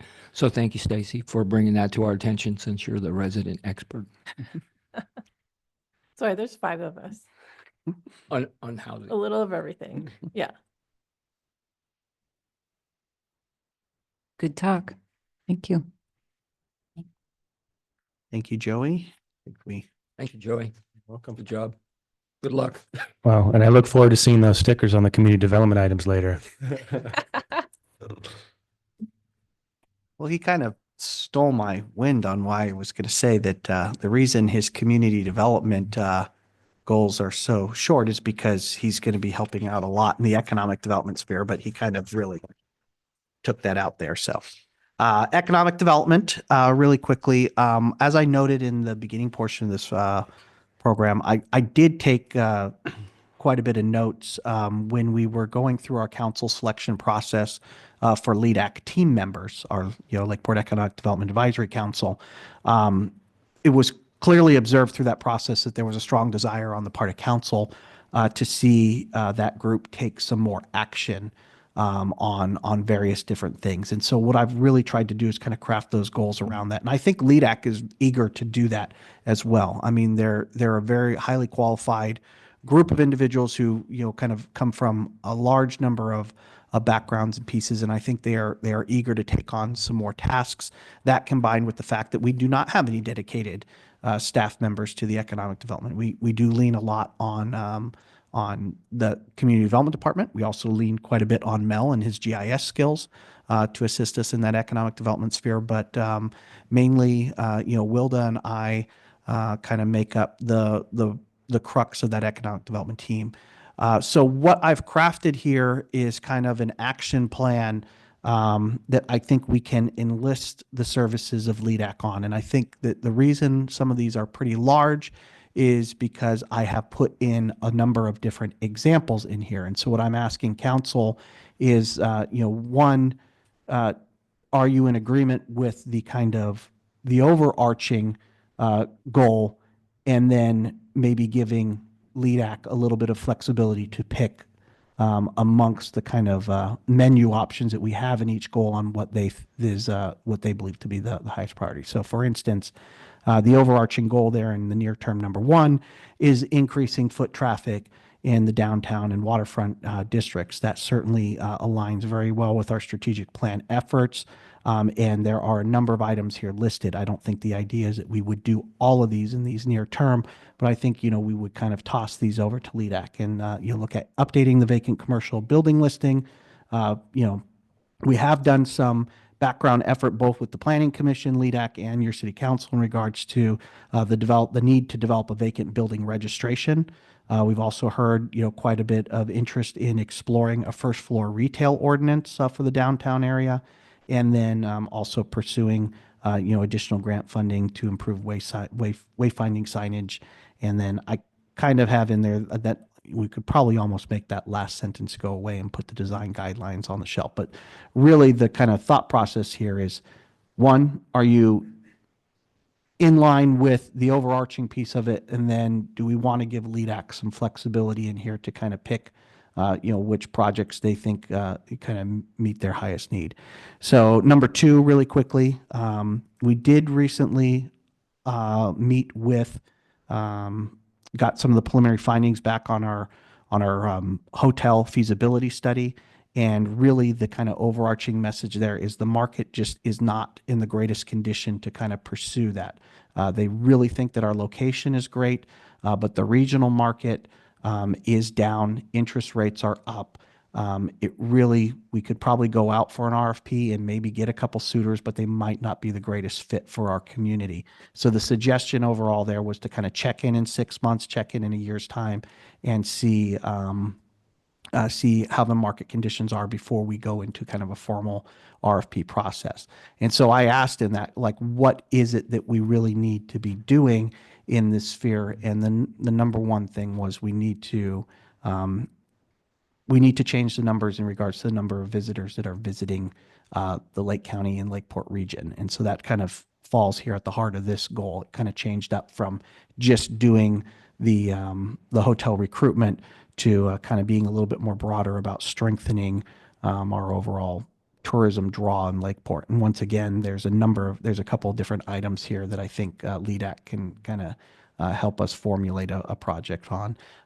One is the waterfront hotel. I think it is definitely in our interest to take those findings and put them out there. And if there are good options, there might be, we can explore those. But also continuing to do some work and collaborating on trying to improve the image of some of our existing, some of our other waterfront hotels along the way there as well.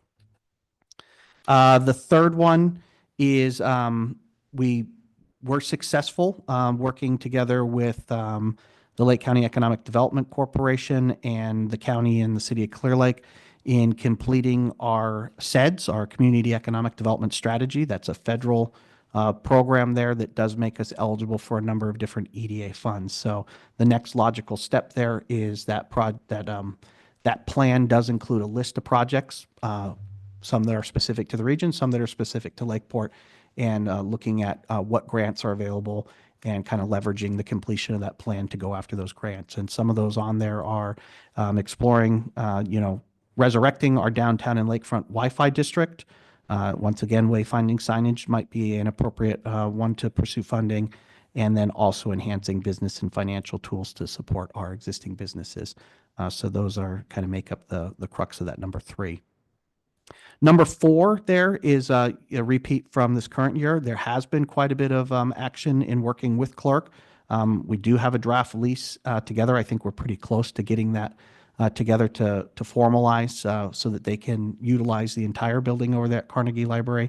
And then they have also been very active in formulating a focus group of sorts to kind of develop their sort of 1 and 3 and 5 year plan for getting an educational resource center up there. So that one continues to stay on our list.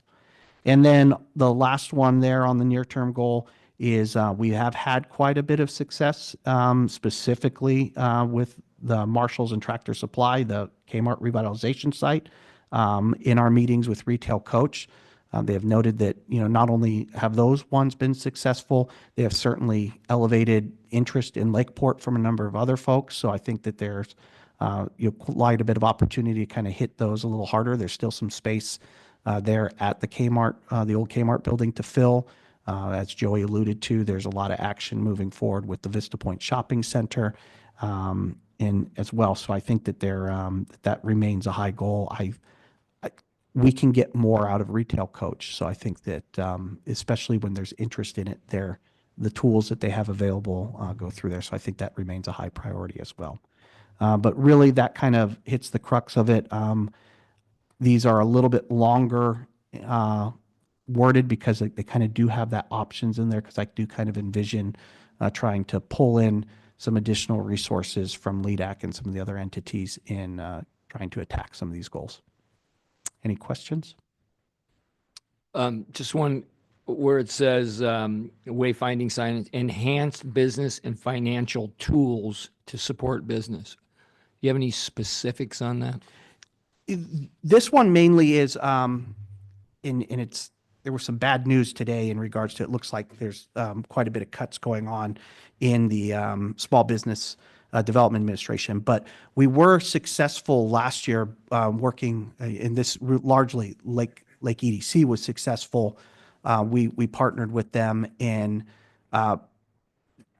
telling our story of how we're currently under the auspicious of kind of a joint thing with Mendocino and Lake County together, and we didn't really feel like we were getting a very good product out of that partnership. And what they agreed to do was to allow us to establish a small business development satellite office here in Lake County, which would actually be operated primarily out of City Hall here with Lake EDC. So that's really kind of pointing to that kind of effort there of being able to bring the tool pieces that SBA has at their disposal to kind of push forward with that. It also enhanced some of our other efforts, the chamber and as some of the other pieces are doing. But that's what that's really trying to hit at.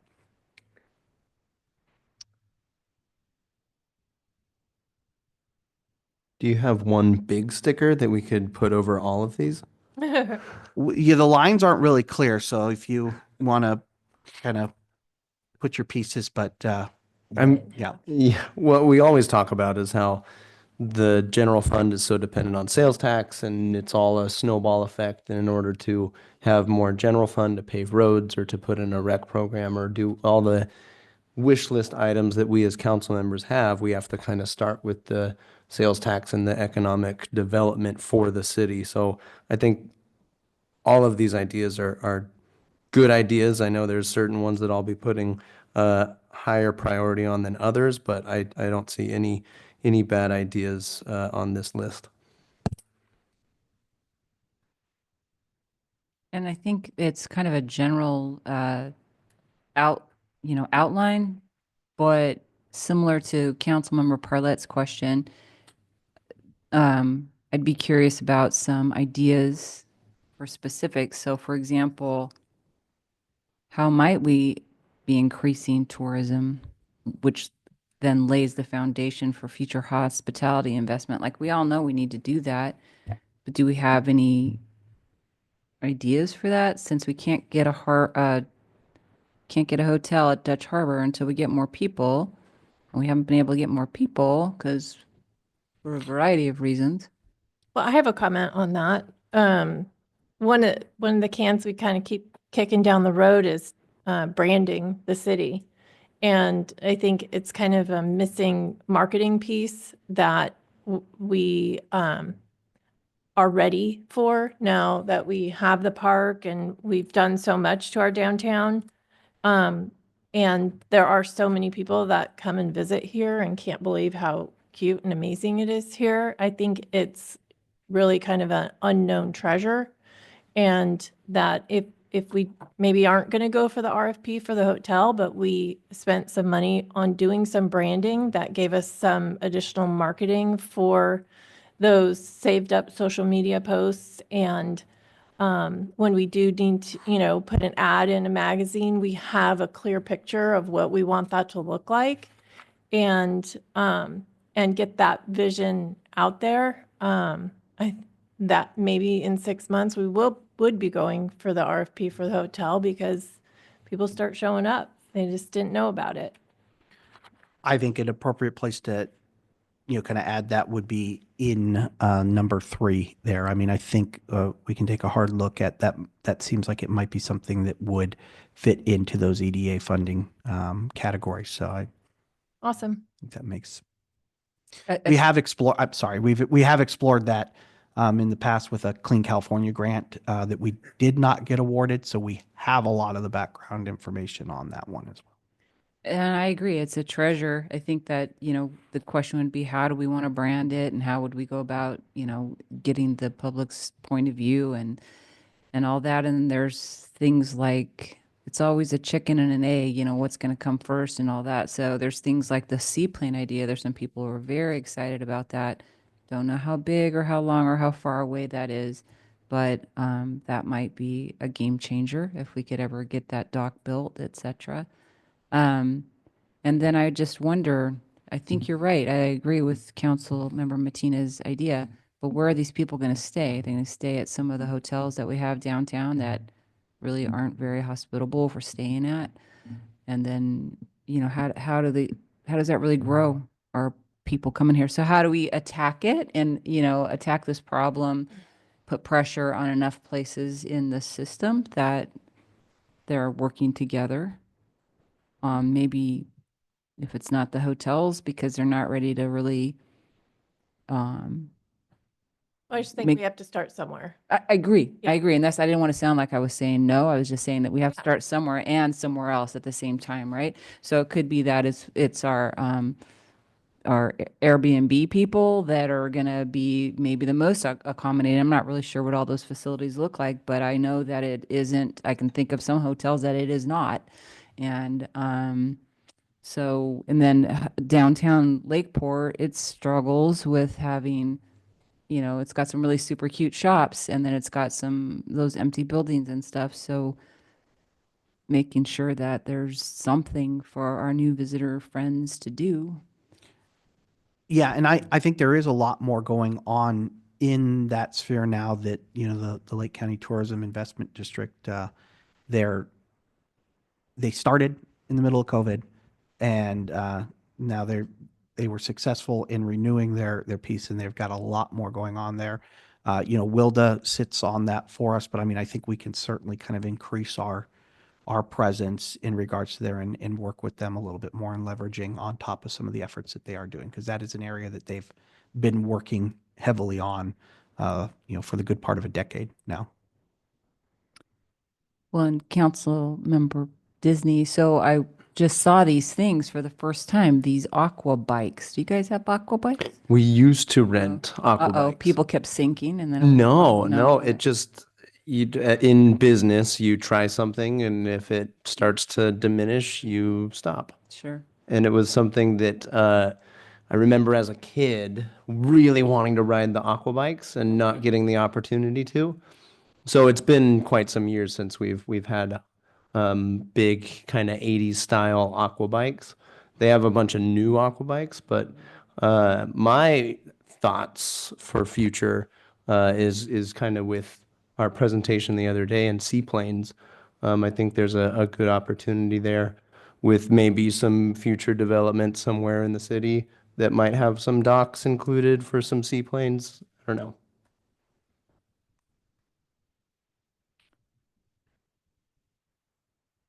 Any other questions or comments from council?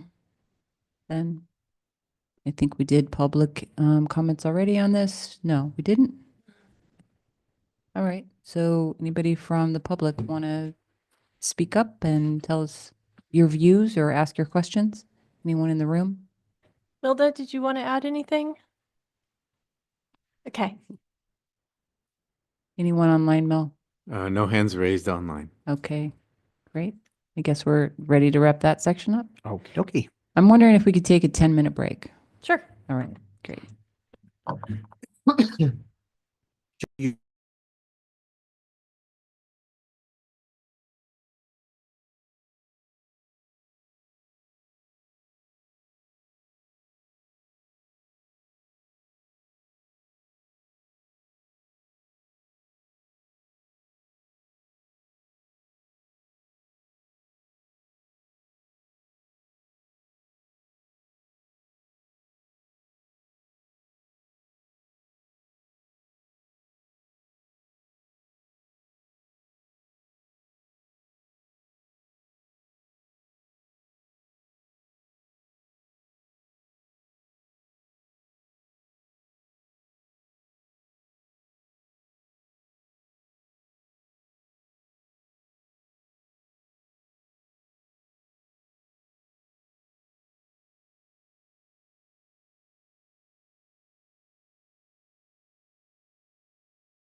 Thank you. City Manager, or would you like to take us to the next part of the process? Presentation? Think that was going to be finance, correct? Which, So we skip that now because well, it's really only one it. goal here. We need to get a finance. sustainability. Number one, recruit, hire, and develop a finance director. End of story. Ready, move on. No, I mean that really is the kind of the big one we have, and we're making good progress there. We have a number of good candidates, and we'll be doing our second interviews here shortly. So there's some good news on that horizon. The second one is a little less popular, but yet still the right thing to do regular reviews of our utility rates. We're coming to the end of our 5-year study in there. And so this upcoming year, we're going to need to go through the Prop 218 process and conduct a rate study and take a look at and making sure that our rates remain competitive and we're able to adequately, kind of address all of our related operational needs. In that same vein, number 3 kind of is a moving forward. We've made a lot of progress this current year in working with consultant Will Dan for the reviewing our comprehensive cost of service study, which mainly is community development. About 80% of the fees and stuff covered in there are community development items. That's one that's going to be coming probably in May or June to your body to look at some getting that on a program very similar to our rates, where we're reviewing that on a more regular basis and making sure that we're staying within market there and adequately covering the true cost of the services that we're providing. So this upcoming fiscal year, a lot of the program is going to be about implementing the findings that come of that cost of service study. And like I said, that will be coming to your council in May or June. We'll have a couple of different options in how we can address that, and we'll move that one forward. IT related one there. We have started this process, but it's a little bigger than we thought, but we're still committed to the conversion of much of our network over to a cloud-based shared network. So that will remain a goal moving forward this year as well. And then I think this one is kind of very similar to the way that our communication strategy kind of works. Being a small city, a lot of our grant management and monitoring, we don't have the ability to have that be a singular position. So it gets kind of diffused across all the different departments, which brings it's easy to kind of lose accountability and lose some of those pieces in place. So I think one of our goals there is we want to continue to be aggressive at going after these grants, but honestly, getting the grants is the easy part. Then you're subject to all the especially if we're talking about state and federal monies involved. The monitoring, the financial reporting, making sure that those records are kept in good place for that audit that will inevitably happen 5 years down the lane when you're missing 3 of the key staff members that did the project in the first place. So I think putting together that comprehensive kind of program, which we have a lot of the fundamentals in place. So this isn't that heavy a lift, but I think it's important as we continue to remain aggressive in this sphere. So in a nutshell, I think those are the big ones. Like I said, this one is ranked number 1, is our number 1 priority. And we're getting some good leads there, but that's going to be a critical component to moving the finance department forward. Questions? The last one, number 5, a comprehensive grant management and monitoring database. We always talk about sales tax, but we also talk a lot about grants. And to me, is that some kind of like module, or is that some kind of thing that, I can't imagine Joey having time to deal with that, or a system that monitors it, or is it something growing that out you of could Joey's buy? time that he's now spending on this. Yeah, because to me, I couldn't agree with you more that the grant and then monitoring it, making sure that you're in compliance. And I know that Ron talks about the onerous process of taking the money from the feds on Hartley Street. And he says that he didn't know if he'd even do it again because it was so ridiculous. So this one seems like if we had a program that would do something like that, It's financial but it's also just record management as well. So one of the key pieces that we're in the process of implementing right now is this time and effort accounting piece, which we just added on. It's a software module, but it allows us, and everybody hates it because they've got to, track their specific time on a different project and stuff. But it does allow us to kind of assist down that road when that quarterly report comes available, and then now all of a sudden you're spending half of a day trying to go back through your schedule and through your different things, trying to reconstruct the timeline if this is in there. That's going to be, so there's an efficiency component here. There's a piece that to make sure that we're in good shape when that inevitable audit does come. And then it's also, I mean, it's very clear that a lot of this information is scattered across different departments, and it will continue to be scattered across different departments, but everybody needs to be able to grab it from the same location. Yeah, that's what I was thinking, that when you have different grants in different locations, and it's not like you're going to take up a staff meeting going, are you up to date on your grant? Are you up to date on your grant? That it just comes across their desk in some kind of module, and then they deal with the minutia so that when you need it, as you said, they don't have to spend a half a day.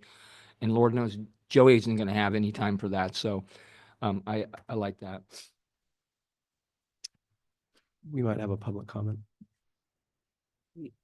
Are we ready for that? Anything else council wants to ask or discuss? Thank you. Any members from the public who would like to ask your questions and comment?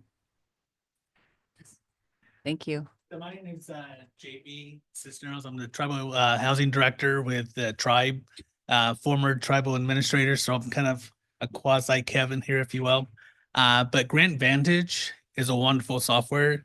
It's integrated and can easily be work with most accounting softwares. So I've incorporated that like at 6 different tribes. It's very tied in with all the federal, state reporting agencies. So it's really easy to use, but it's always like anything else, garbage in, garbage out kind of a thing. So that's the only. It's Grant Vantage? Grant Vantage. Okay, I've yes. got it written down. Yeah, it's Awesome. it's an excellent grant management centralized system, and you can monitor things, make sure you're on budget, just by viewing the dashboard on there. And if you have an administrator, he assigns or she assigns, just keeps tracks of things. So it will definitely help keep things organized, and then you can also archive any of your documents. Nice. Is it So- free? It's not very costly. It's It's not very not- costly. I know the people who developed it, Uh. so that's why I incorporated that with a number of the tribes. And I've managed over $400 million worth of grants with that system. So it works really, really well. Well, thank you so much. Yeah, no, That- appreciate it. Thank you. Appreciate it.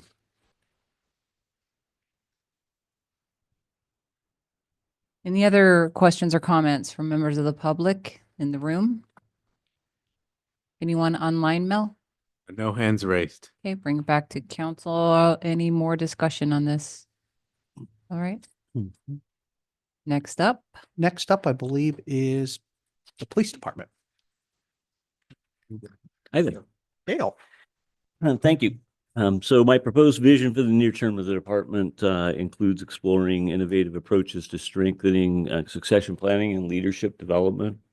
We find ourselves in the same place that a lot of law enforcement agencies find themselves. We're short-staffed, but we're also missing some key positions and not having a lieutenant, and supervision lacking and not having a sergeant. And then also we just have a real depletion of a significant amount of experience within the organization. So, the only way to really replace that is to develop what we have, and recognizing that we're still able to hire trainees. So we need people to train. We need people to teach them and prepare them to take over in those roles as we move forward. That's going to have to include training, but a lot of law enforcement leaders in California have identified that training in our state, even though it is probably one of the best trained law enforcement states in the nation, is still lacking significantly, especially in the areas of leadership and development. There are a few of those available that offer significant amount of reimbursement. However, they're really difficult to get into, right? We're competing against everybody else in the market. And then other trainings that are available aren't reimbursable. So that becomes a little costly in sending staff to those. In addition to that, we'll supplement it with internal development and exposing our staff to work and projects and responsibilities that are really bigger than where they're at, in order to try to prepare them to move up in the organization. Also continuing and developing collaborative co-responder partnership with a behavioral health provider. We still find ourselves in law enforcement where the first responders are the only responders to crises in the field. And that's is still a significant impact on the community, an impact on the emotional well-being of the officers, and then puts the city and the department at substantial risk. That's the most risky time of dealing with these crises is in the field, and we're the only ones responding to them. It's a moving target, and it probably will be for some time. It involves non-law enforcement partnerships, and the current local service provider is still not there yet. So, additionally, it's going to cost money, probably rivaling Joey's general plan update. But nonetheless, I think we may have identified a funding source, and if nothing else, we'll put together a proposal and kind of shelve it until something does hopefully come along that is another source of funding, so we can dust it off and freshen it up and be ready to move forward on that. We want to maintain and expand on special programs within operations. This will include the school resource officer program, investigations, and additional evidence-based community policing. We're exploring expanding some of our law enforcement partnerships. As an example, we have the regional tactical team. In times of need, it's kind of a full force multiplier. We're also looking at kind of expanding that with some of our law enforcement partners, both in Lake County and outside of the county, to do something regional relative to major crimes response. It gives us the ability to access some Office of National Drug Control Policy funding, because we're a high-intensity drug trafficking area that really has been underserved by that funding source. So has potential there. I also want to try to enhance neighborhood watch and try to make that kind of a focus of some internal supervision as we develop people to continue to engage with community, identify potential hotspots that we can respond to before they take a deeper root. Also exploring technology for crime analysis, and continuing the commerce corridor, the downtown officer, as ways to kind of help with those pieces of public safety and attraction, and give visitors that sense that not only are they safe, but that sense of being safe. And that's all that I have. Yeah, I would just add the only reason that develop a public safety camera system for parks and key public spaces is in the intermediate is just because it's not likely to have any designated funding out of the general fund, but it still remains a high priority that we're, kind of looking if there's a grant opportunity that comes available in that sphere, that would be a high priority. So, that kind of explains why that's in that intermediate one. I think you read my mind. I could sense. We've been trying to do that for years. Oh, yeah. We'll go shopping for them at the conference. We did, and they were amazing. The prices keep coming down, and there's a lot of really good options. And I just don't think it's something we should keep putting off. We need to figure it out. Yeah, having a plan and moving forward with it, even if it is piecemealing pieces into it, is still moving in that direction. Right.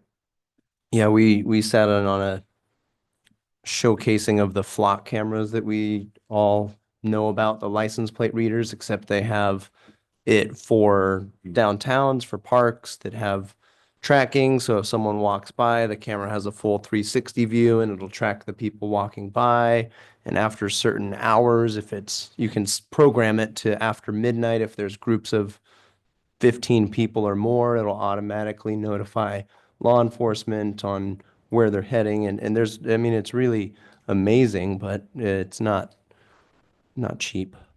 They're awesome. Yeah. But I mean, people don't like to do bad things when there's cameras watching them. So it's awesome. Yeah, the blue lights over at Safeway now, they have Yeah. those. I see them every day, twice a day. But so how are we doing with behavioral health working with us? Is that still going on, or are we having issues?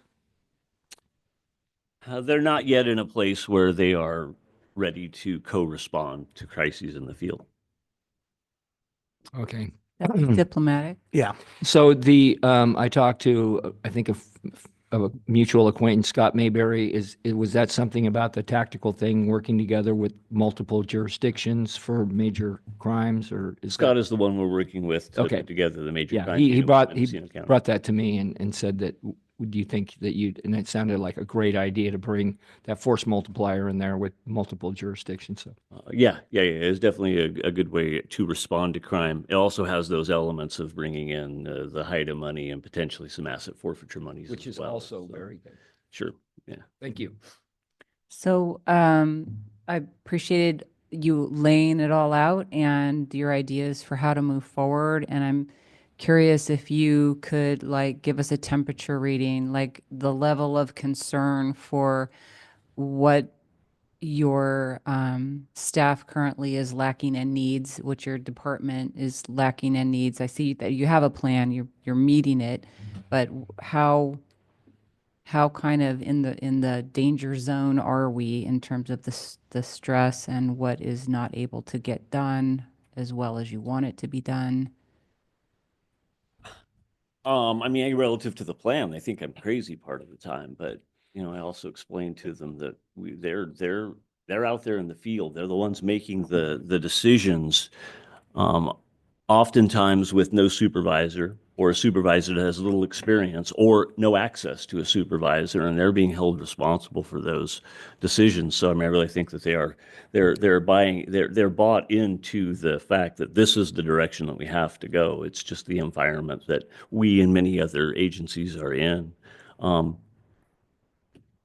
We're exploring officer wellness aspects to help try to augment some of these other things that you're talking about. And I may think that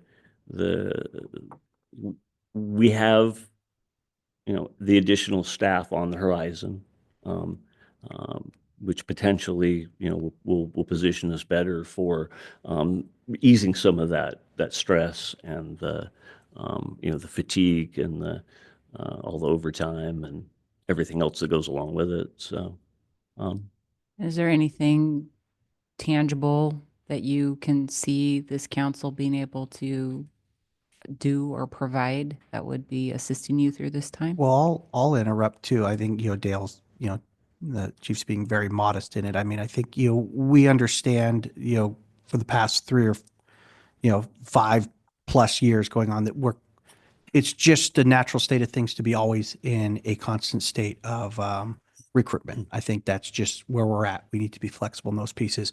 I think the biggest fear that I have is in regards to some of these, it's difficult to, we went out a couple times trying to fill that captain lieutenant spot and have not had much luck. And Chief and I sat down and had a really hard conversation. Okay, well, I think, that the best avenue that's available to us is to kind of take that same success that we've had in growing folks at the beginning level and taking the folks that are on staff currently and growing them to the next level and then growing the sergeants to the next level. The downside there is it does take time. I think we're having some success in it. We've got officers enrolled in programs, which is both good and bad, because if they're enrolled in the programs, that also means that we're having to schedule around their absences, but I think, yeah, as is reflected when we get into the city manager goals, the real focus there is that kind of carrying what we've done really successfully in the last 5 years, in regards to getting new officers, taking that same kind of systematic approach to training up our, journey level officers to the advanced position. Nothing replaces experience. But the heart of the matter is you can't, you can't buy it either. So we have to do what we can in regards to the training thing. And then the part that, we have to, constantly, check in is make sure that we're not burning out our current staff, chief included, in that process. So that's something that that he and I are checking in very frequently, and we will squeal if we're seeing that not working. But we are kind of taking a little bit of a risk in putting a lot more effort into those training pieces. There's a longer time frame on it, but we've got good officers, we've got good folks, and so getting them to that next step. But time is a major factor in there. I've got two questions, if I might. First one is our current crisis responder that rides along with the officers on patrol. That was through RCS or NCO? It's a real partnership with Lake Family Resource Center. Lake Family Resource. And that contract expires in October. Okay. And is that what you were talking about for item number 2 about looking at future funding sources? I just want to know where to put my sticker. Yes. LFRC, and no fault of their own, it's still a fantastic partnership and relationship, and it will continue to be, but have expressed the desire to not continue. It's not really in their purview of grant management and program management. Okay. So we were able to kind of sneak it in, and it fit for a while, but they're really finding that is a problem. But the concept of that crisis responder and someone in the car with our officers is something we're still interested in? Absolutely. I mean, I've read a number of literature relative to field crisis response, and this model is used in a lot of places with a lot of success, and primarily because it's successful. Okay, good. Because in conversations that you and I have had outside of the room, it seems like that is a good program for the city and for our officers and for the public. So I just want to make sure that I knew that the contract was expiring and we have sort of a plan to continue that, even if it's with a different agency, but continue that crisis responder. Is there any tentative or anticipated date by which our behavioral health partners with the county believe they will be ready to participate in that? I do not have any indication of a date in the future. Are you able to comment a little more directly about what they have shared as their availability? Yeah, we've had discussions about co-locating a crisis worker inside of our facility. However, I don't know that really satisfies any more of the need of the community than we already have. Okay, thank you. Yeah, I mean, it may be something that it might take a little bit of additional political pressure on it. I think we're getting to that point. I think we seem to been operating that we had a lot of these components in place, and now it seems like there's kind of a change of a piece there.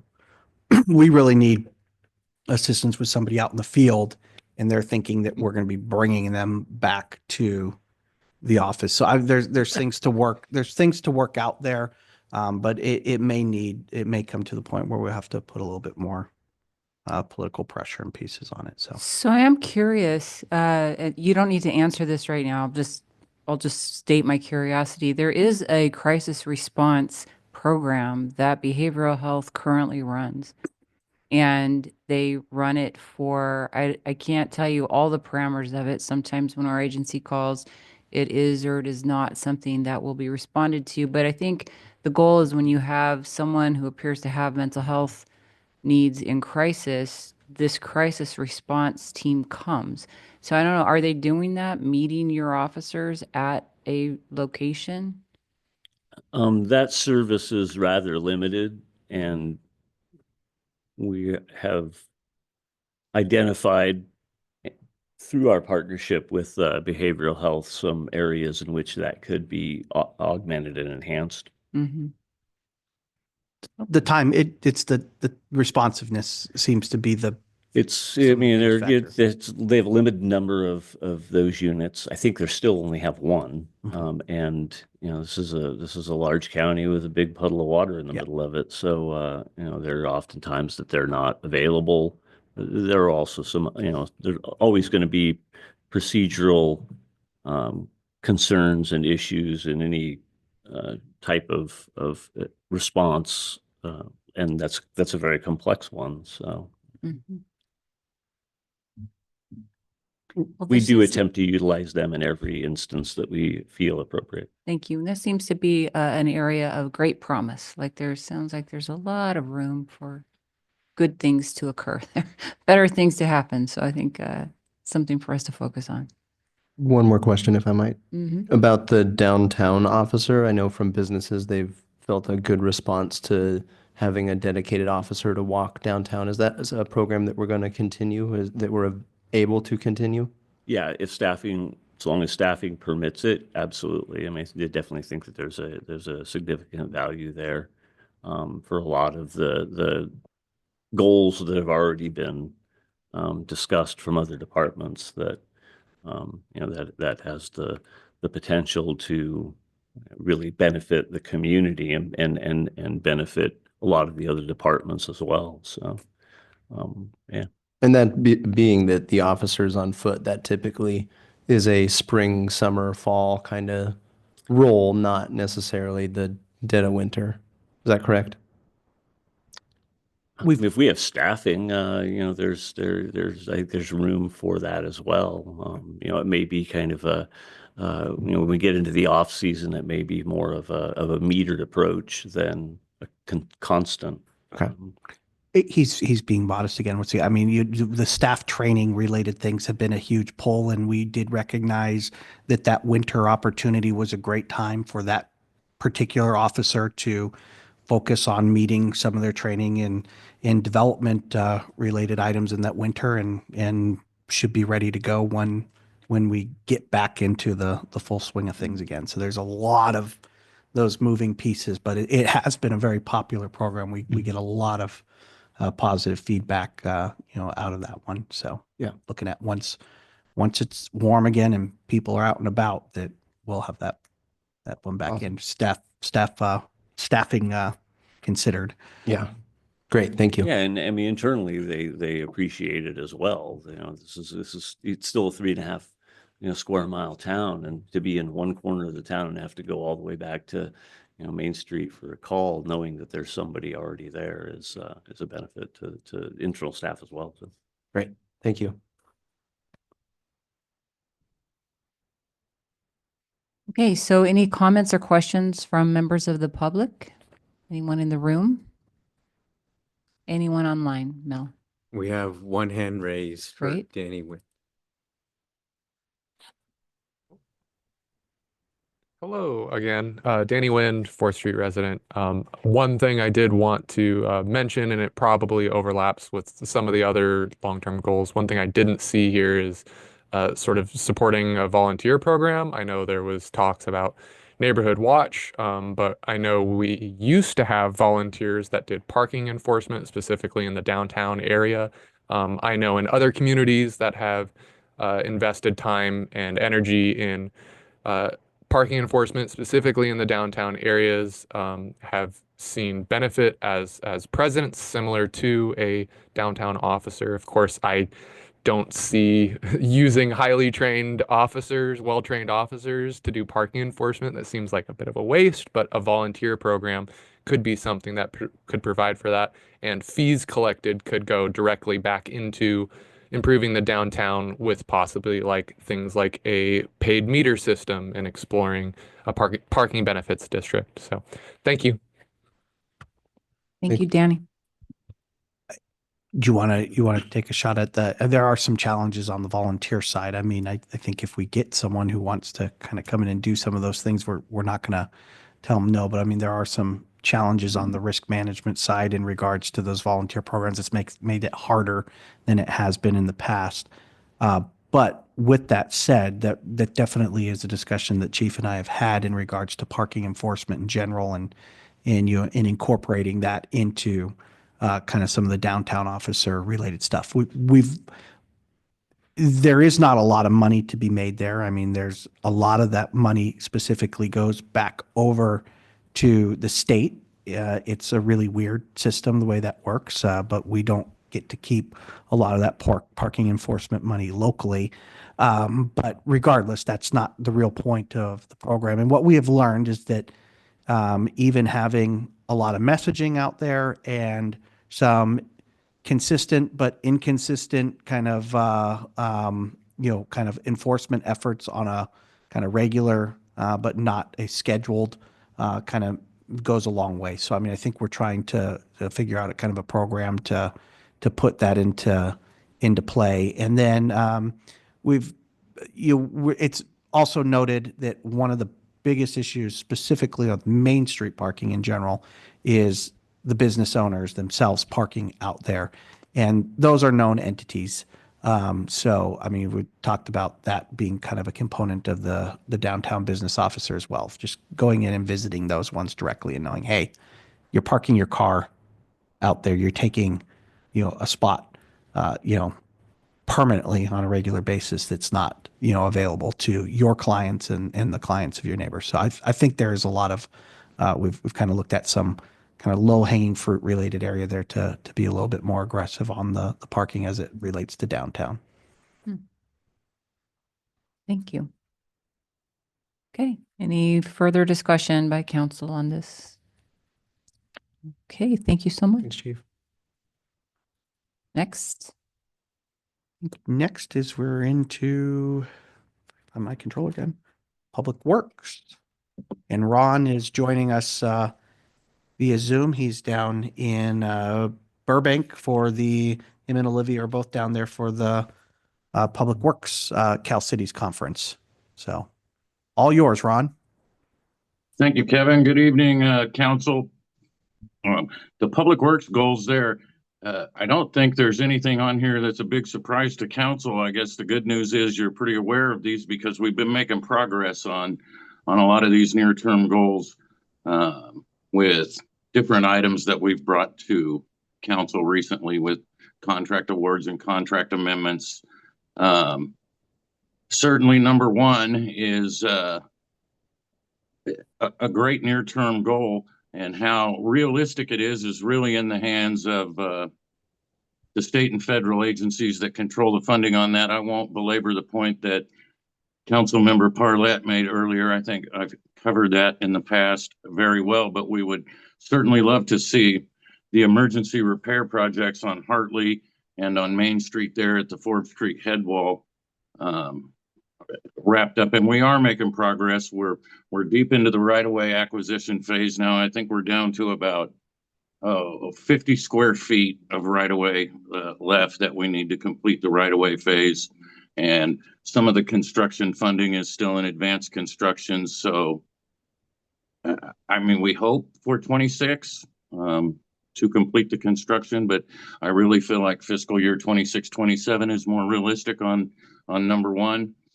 The South Main Street paving rehab project, we've recently spoken to the contractor Granite. As you know, we postponed that project due to unfavorable weather conditions, and it looks like we kind of have a very tentative start date on that of June 1st. And if June 1st winds up being a go on that project, then that should wrap up fairly quickly. Be the end of July, mid-August, probably. We've been really working on number 3 a lot lately. the paving associated with the water and sewer main replacement project. As council is aware, the bids for the water and sewer main project came in quite a bit higher than the engineer's estimates and frankly, higher than anyone anticipated.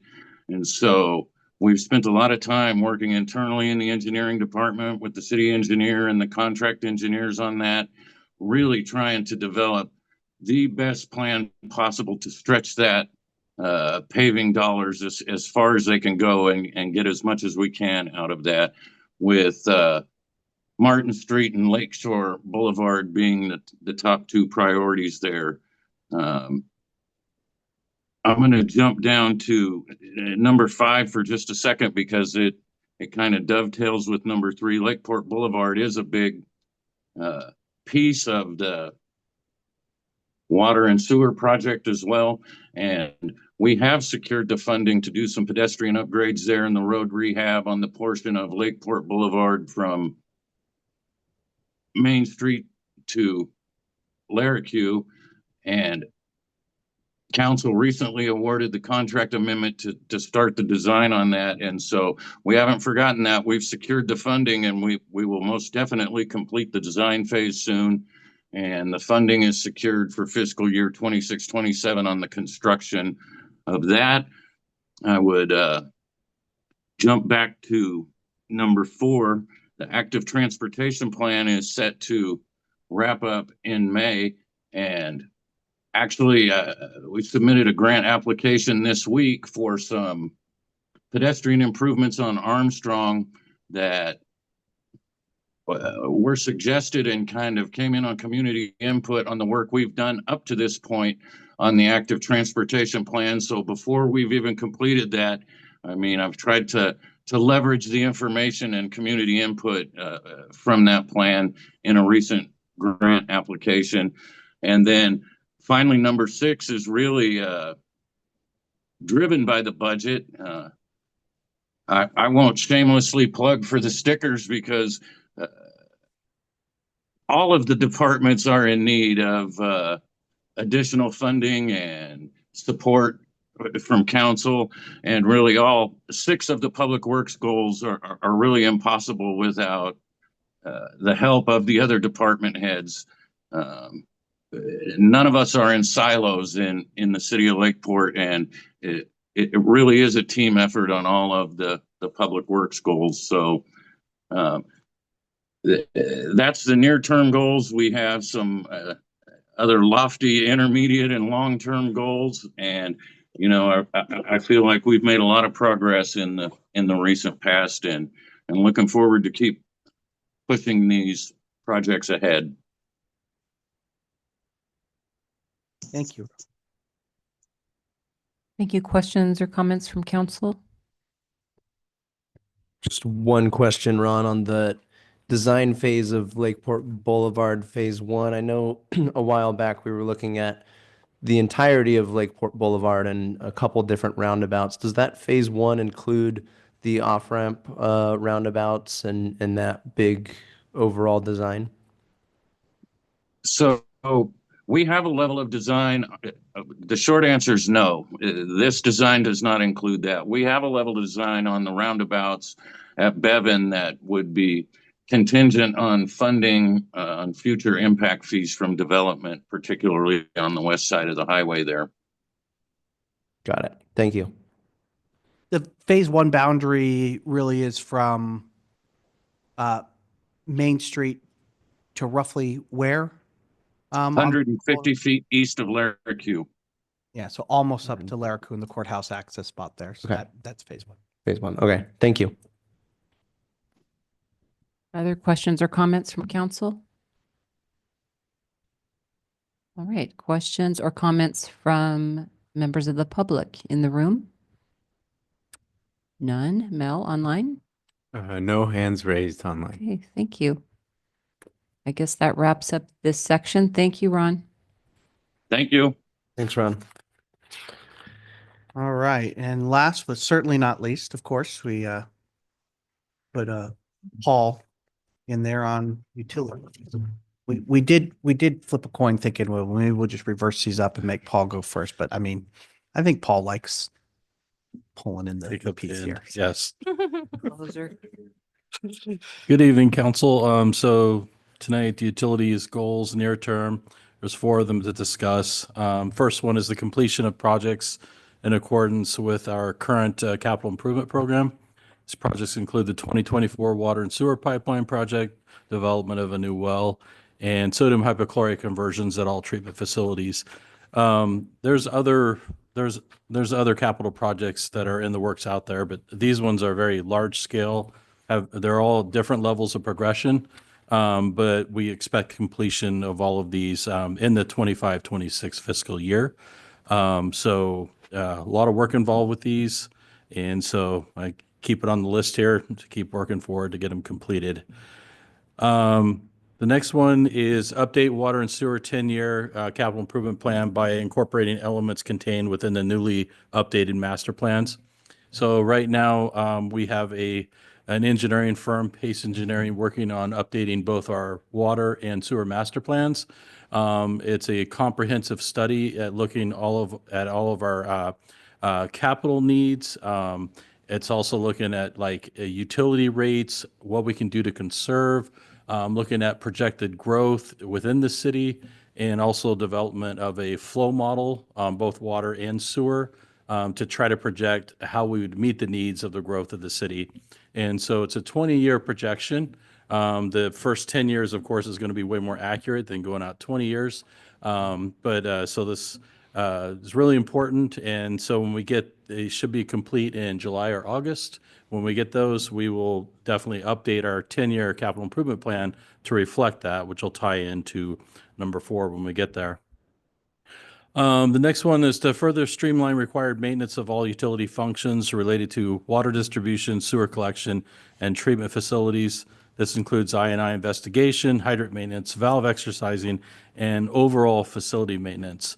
So just recently, Kevin and Kelly were supportive of reorganizing the utilities department to kind of restructure the staff that we currently have to provide a lot of cross-training and hopefully develop more efficiency to prevent having to hire another body to come on board to assist with some of these maintenance tasks. But every year, regulatory requirements are increasing. And next month, I'll be bringing about the new cross-connection control program as an example. And so they've added 4 new elements. And just to put it in perspective, it's regards to backflow devices out in the water system. Currently, we have a pretty good program in place, but this new requirement is that they actually require surveys on a very routine basis of every house, every business, and any kind of new business that goes in, change of occupancy, we have to do a survey. So it just keeps ramping up the level of work as these things come down. We're also going to be updating our sanitary sewer master plan or maintenance plan, excuse me. And it also incorporates a whole bunch more work with monitoring what happens in the collection system, especially related to any sewer leaks, how you're going to prevent that, what maintenance you're going to do or capital improvements to make sure that they never occur again. And so it just adds more and more work. So we're trying really hard to take on all these extra tasks. And the reality is the more maintenance you can do to the system, there's always improvement in that area. And we're working hard to do as much as we can to extend the life of the current assets that we have on the system, such as valve exercising and hydrant maintenance. And then lastly, this kind of all ties in, as Kevin mentioned already in the finance section, to conduct a rate study and implement the 218 process as needed to sustain fiscal stability. So all these pieces should be in play when we go to analyze that and look at how our rates need to increase based on our needs and make that a balance to the customer and in comparison to other local utilities. And so that's pretty much the 4. Questions? So you just said that they were going to dump all these other monitoring requirements, and I'm sure you have plenty to do without that.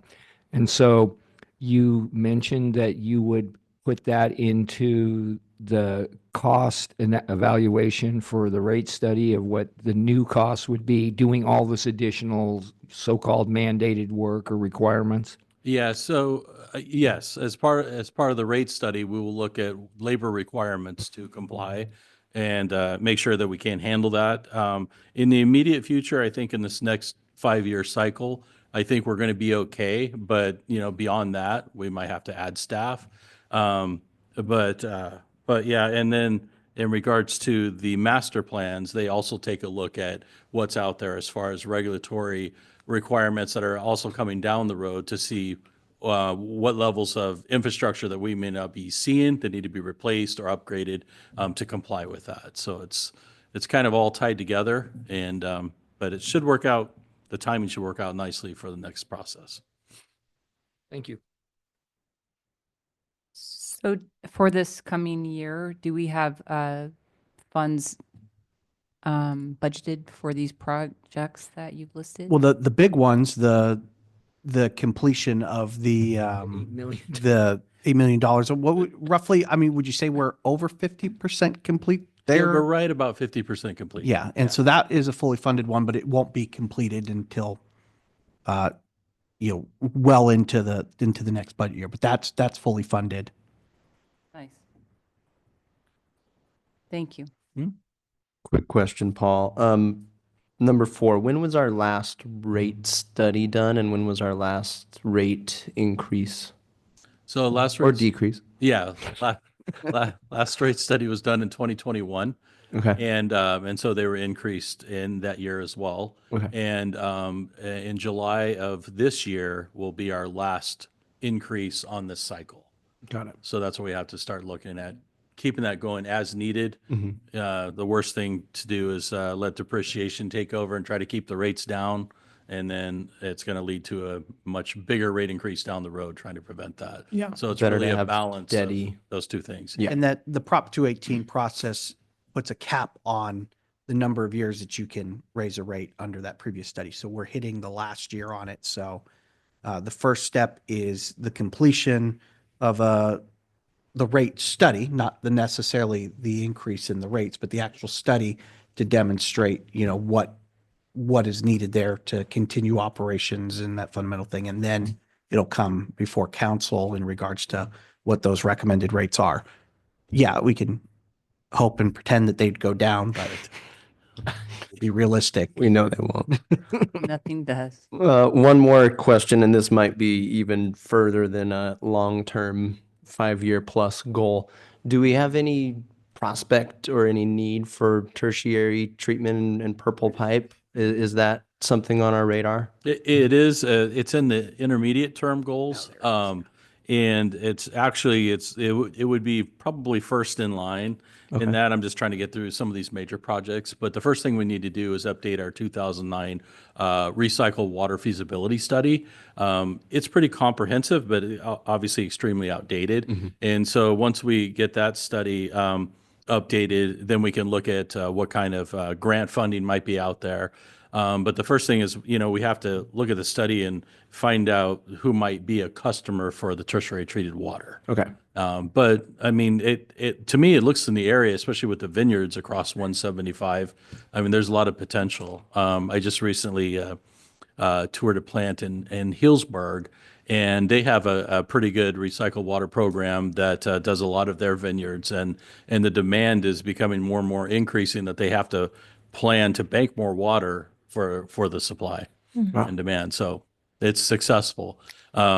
But that was that upgrade was done. It was a $27 million upgrade done in 2009, and so you see the impact of it. And I'm sure a lot of it was grant funded, but it's finding those. Yeah. Yeah. Okay. Thank We you. I'm could glad it's probably- on the radar. We could probably call it out by name in there as well on numbered intermediate number 2. Because right now it's just kind of under Okay. pursuing grant. Infrastructure and grant. Okay. Got it. Good. Thank you. Any comments or questions from public? in the room? Online, Mel? No hands raised online. Okay, if there's nothing else from council, then I think we're ready to move ahead. Thank you. Thank Yeah, you, I think Paul. the last one there is the city manager goals, but really those are a summary of the goals, kind of trying to link, several of the departmental goals kind of link together into these bigger picture items. So, I mean, there's nothing really new in there that you haven't already heard that aren't appearing already on the department goals, but this really tries to kind of pull some of those pieces together. So really quickly, I guess the one exception to that would probably be near-term goal number one, which directly addresses annexation, and kind of going after that effort there, kind of learning from our last effort in 2022, kind of really retooling that to focus in on the properties that do want to be a part of the city, and focusing on those, and those are kind of more specifically some of these smaller water systems that are down there that are, whether it be through regulation, quality or quantity related issues, are looking to get off of their small systems and be hooked up to municipal water. You were presented just a couple meetings ago with a joint county effort there to kind of push to get fire suppression through a networked hydrant push through there. I believe I have to look at this a little bit more. Supervisor Pyska had mentioned in some previous reporting, and I don't know, Brad's not here any longer. But I believe I'll have to do some research on it, that the community funding project pieces did get pulled out of the congressional budget through that continuing resolution that they passed last Friday to keep the government running. So I don't believe that the community project funded thing is moving forward. I will reach out directly with Congressman Thompson. I do think that there absolutely are other areas for this to fit in, whether through USDA, rural development, or even EDA, now that we have our SEDS done, because most of those are commercial properties that are down in that corridor. So we'll continue that collaborative effort regardless of the community project component being pulled out of the budgetary competitiveness, but annexation moving forward there, we can reuse quite a bit of our previous application. We just have to redraw the boundaries, get those surveyed. We'll have to do some discussions with the county to renegotiate the tax sharing agreement following doing an update to the finance piece. So I would expect that we can have that application in front of LAFCO late summer, early fall. There's not a lot of piece there to move forward on there. The other ones really are kind of those level. Number two is addressing kind of what we already talked about regarding the police, kind of taking the success that we have had in the past 5 years or so in training, at the elementary level to get folks into the department, and kind of taking that and doing that same approach in moving folks from the journey to the advanced level there. Number three is essentially Paul's there, continuing that large capital improvement project, the $8 million of water and sewer line, which is about 50% completed, seeing that to fruition. Number four is kind of our roads pavement management program for the year. Really, the big piece there is we have the three pieces, kind of improving our collector and arterial road systems, maintaining our good roads, keeping them good so they don't become giant capital improvement projects down in the future, and then our local roads program. The message here this year is that we are kind of scraping everything together to be able to address Martin, Lakeport Boulevard, and Lakeshore that we're doing with these water and sewer projects. So that is likely to mean that we won't be able to do much on the other two components this year, but that's a huge piece if we can get those big ones off. Really, it puts us in a great position on the big money items, which are rehabbing these collector roads. Really, the last remaining one, if we're successful in doing this, is that section of parallel that runs kind of up to West Side Park and to Craig Avenue there becomes the last major component, which really allows us to be more proactive here in the future on the local roads network. So we're getting there, and that will be a big piece moving forward. The city communication strategic plan continuing to move forward. That we're making some strides on it. Kelly told you today that we kind of unveiled this first portion of our city council chronicles of really trying to drive up, try to get more folks into the meetings, more informed on what's on the current city council agenda. We want to take the management meeting notes and kind of make that into kind of a monthly sort of project update. And I think Mayor Costa had brought up earlier in regards to when we were talking about community development projects of trying to, we had done this before and, got good. Victor went home, so I can throw him in there now too. That there are some examples of some kind of project portals that we can do to kind of try and get some of that public information out on these projects that I think we can craft in a way that is, it will be, everything will be a lift for staff, but I think we can kind of try to minimize that lift of trying to get that in there, and then we can maybe boost that through our other communications that resource is available. I've seen some other folks do it. I think it would be very easy to put public works and utilities projects into that same kind of portal too. I'm sure Mel will get pulled in on that because it screams of the need to have a map piece on it as well. So I think that would be an appropriate place to maybe we can add on to that goal to throw in there that project kind of portal to kind of get that information out there. Because I agree, there are certain phases in the development process where it's most appropriate. Joey's absolutely right. Until a project is really vetted and past that initial completeness factor where we actually have an application in, it's really not our place to be putting a lot of information out on it. But then once it does get that, and before we get to the public hearing stage where it's fully vetted out, there's kind of a sweet spot there that we can try and maximize getting more information out. So I think that's an appropriate spot that we can kind of add on to there. And then the Lakeport Community Council is on there again. We have made some good strides in there. I think the Memorial Day event this past year and the Spartan Christmas and boat lighting parade were great examples of how we can get multiple organizations to work together. So I think the next logical step here is kind of advancing them to kind of formalizing that relationship. And we've already started to kind of get the framework together, getting a nonprofit organization set up, reviewing some potential bylaws. So I think that would be the next step in moving that one forward. So I think those are the big ones. But like I said, there shouldn't be any major surprises in there. They're kind of are already scattered throughout the department goals. We just tried to pull them together there. Cool. Any questions or comments for the city manager from council? I have one. It's kind of out there, so if we want to just talk separately, I'm fine with that too. Because we talk about revenue sources and we talk about sales tax and how unique it is that our city is so dependent on sales tax versus property tax. Is there a way to remedy that? Is it an agreement with the county to make it more property tax? I doubt that they would give up any money to our little city, but how do we fix it so we're more like other cities and not so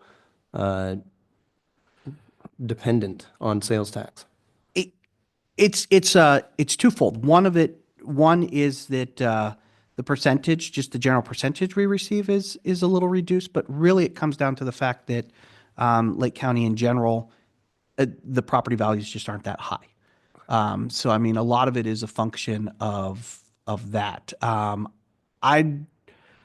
I don't know how much success we'd have in you trying to look at that specifically. I think, probably our efforts would maybe best be garnered in how we can look at improving the overall property tax base in general. So I think our efforts are probably better served in trying to grow the TOT, pot size, looking at, and unfortunately, continuing to build on the sales tax revenue. But I'll have to look at that a little bit and see what other options are there. I know it was out there. It's not on your goals. Well, I mean, it is in there in regards to long-term goal number 2. I mean, it certainly falls into that, kind of continually looking systematically at how we can make sure that we remain viable and sustainable with our revenue sources. Okay, thank you. And when that conversation comes up, I would appreciate the opportunity for a robust discussion at council, because how the city ends up with more property taxes, some of that might be appealing to residents and some of that might not. Anytime we end up talking about revenue sources that involve taxes, we're certainly have to include not only the council but the public in those conversations. But I do think there is some value just in general education in regards to how our revenues are structured, because I don't know that That's more what I meant, rather than raising taxes, Yeah. but finding out how it's allocated and why we specifically as a city are so dependent on sales tax when other cities are not. So maybe you can just give me a PowerPoint. Sure. Any other questions or comments from council? Yeah, I have one. I would, let's see, the community council, I would argue maybe fits a couple more priorities than you have checked. Good governance and fiscal stability. We can't afford a Parks and Rec department, but I think the community council will effectively kind of fill a hole there. So I don't know if that qualifies. What you said, good governance and which one? Fiscal stability. Fiscal stability. Because that is kind of our patchwork to fill in that gap. And then also public safety, communities that, come together, work together, tend to take care of each other. And also when you're using your parks, you tend not to have bad things happen in them. So I think it is. I wrote all over that section. What do we have right now? Just safe and sustainable and economic development. Those are the only ones checked? Yes. Okay. So you agree? Change approved. Perfect. More discussion or questions from council? All right, how about from any members of the public? Anybody in the room? Online? No hands raised online. Thank you, Mel.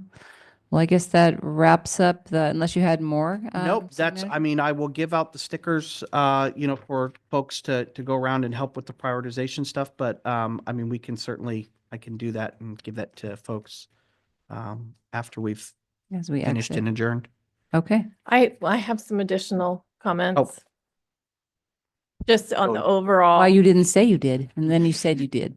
Well, I thought you meant on that item, but now on the overall goals in general, I think this might be the busiest that I've ever seen every department at one time. There's so much going on right now, and I just want to say thank you to all the departments for really biting off really more than any of you can chew, but going for it. And congrats to Kevin, because it's obvious that all the departments are working together, and it's really I'm spoiled. I mean, that's not normal, and it's just looks so seamless. And I think that we're really lucky, and I don't take it for granted that is happening. And then just the way this was set up for us, I love this outline. I love the introduction on each department, and the dedication and commitment in each section. They all come together of the overall city goal. So, everyone kind of sees the big picture within their departments and is working together. Incredible job. Thank you. Absolutely. Yeah, thank you for raising that. This is a good time for overall comments. And I agree. You all make it just look easy. You just make it look like it's smooth and it's running, and it's a really good time to stop and say, we know that huge amounts of work go into that, and you all carry a great responsibility, every day, day after day. So thank you for that effort, and good job, city manager, for being a good team leader and having, you've got, and then each department head as well. Well, and I'd throw that back. I mean, I am spoiled with management team and all the way down, all the way through staff. I mean, we have people who really care. And I mean, most of our discussions when we're putting these together is the hard part of, keeping other things off the list. I mean, so that's, everybody's really trying to get these things accomplished. So I've got a great team, and we've been successful at getting these forward. Like I said, if you look through, we'll have another meeting here in maybe a month's time where we'll really focus in on some of the accomplishments on it. And I mean, all these goals kind of build off of those previous accomplishments as well. There's a lot of exciting things going on despite the budget woes. And so, but I mean, I think this will all go into to getting us out of that in time. I would really like to paint in here and get new chairs, but I guess that will be another year. Well, maybe the Another community, day and time. There are some community council might do that. there are for some you. serious ADA related issues with this room. So yes. Okay, so council, any last comments before we wrap this section up? Very good, thank you. So that brings us to city council communications. We'll start with the community development director, Joey Henowitz. Nothing to report. Chief I have Silby? nothing to report. Thank you. Thank you. Paul Harris? Yeah, one thing, we're looking at April 30th to have, to host an open house at the water treatment plant. So it's a little ways down the line now, but you'll start seeing some advertisement. And, we're also going to try to see if we can get a school field trip or two in there, during that day to take a look at our facility. So just letting you know. That's it's way out. cool. Who comes to the open house? Who gets? We try to get customers to come, but even with treats, it's really hard to draw a crowd. So Nice. we're going to try something a little different in advertising this year, and hopefully, like I said, get a couple of classrooms to go through and check. They just don't know how exciting it is. It's truly an exciting tour. So A swim in the pond, maybe. maybe no. Yeah. All right. Kelly, Administrative Services. Nothing to report. No, and we don't have Victor. He's gone. Mel, anything? Nothing to report. Thank you, Mayor. Thank you. And City Manager Kevin Ingram. Just one real quick thing. There was a Cal Cities League briefing yesterday on the various legislation. There's over 2,500 pieces of legislation sitting out there. I will share that it's a very good kind of synopsis of it. I mean, it's going to obviously formulate itself over time, but the league did a very good job at kind of showing which ones they're really keeping their eye out on. So I will be sure to share that presentation with everybody. Thank you. But I'll let council members Matina and Disney cover our trip to Willits for the Redwood Division meeting. Brandon can cover that. Well, do you have another Yeah, report? so let's see. Tomorrow is LAFCO here at 9:30, and Councilmember Parlett will be sworn in as our city alternate. You don't want to miss that. That's an alter. And then let's see, in a week, I have my committee meeting, Housing, Community, Economic Development with Cal Cities. Which one do you? Rev and tax. Rev and tax. So we'll see what's going on in housing. And that's it. Well, all I was going to report on for the Redwood Division was that it was my first time at a division meeting, and it was really great to see all the other cities and to hear kind of the experiences that they're going through. We received a presentation from CAL FIRE on the maps, and nothing new there. We really asked about if they just are what they are, if we have any say in it, and they kind of said they are what they are. So overall, I enjoyed the chance to network and to talk with other cities, and it was a good experience. There wasn't something specific that either of you wanted me to No, you report covered about? it. Okay, yeah, it was fun. The only other thing to report is a couple things actually. The LCRA met last week, and a couple cool things that are coming out of that, I thought, was the summer camp that the county's going to be hosting. They are hoping to do it this year at Hoboken for the city of Lakeport and for all county residents. End of July. End of July. Last year they did it at Lee County Park. So it'll be nice to have that in Lakeport. Feel like I'm finally getting my rec program here. Yeah.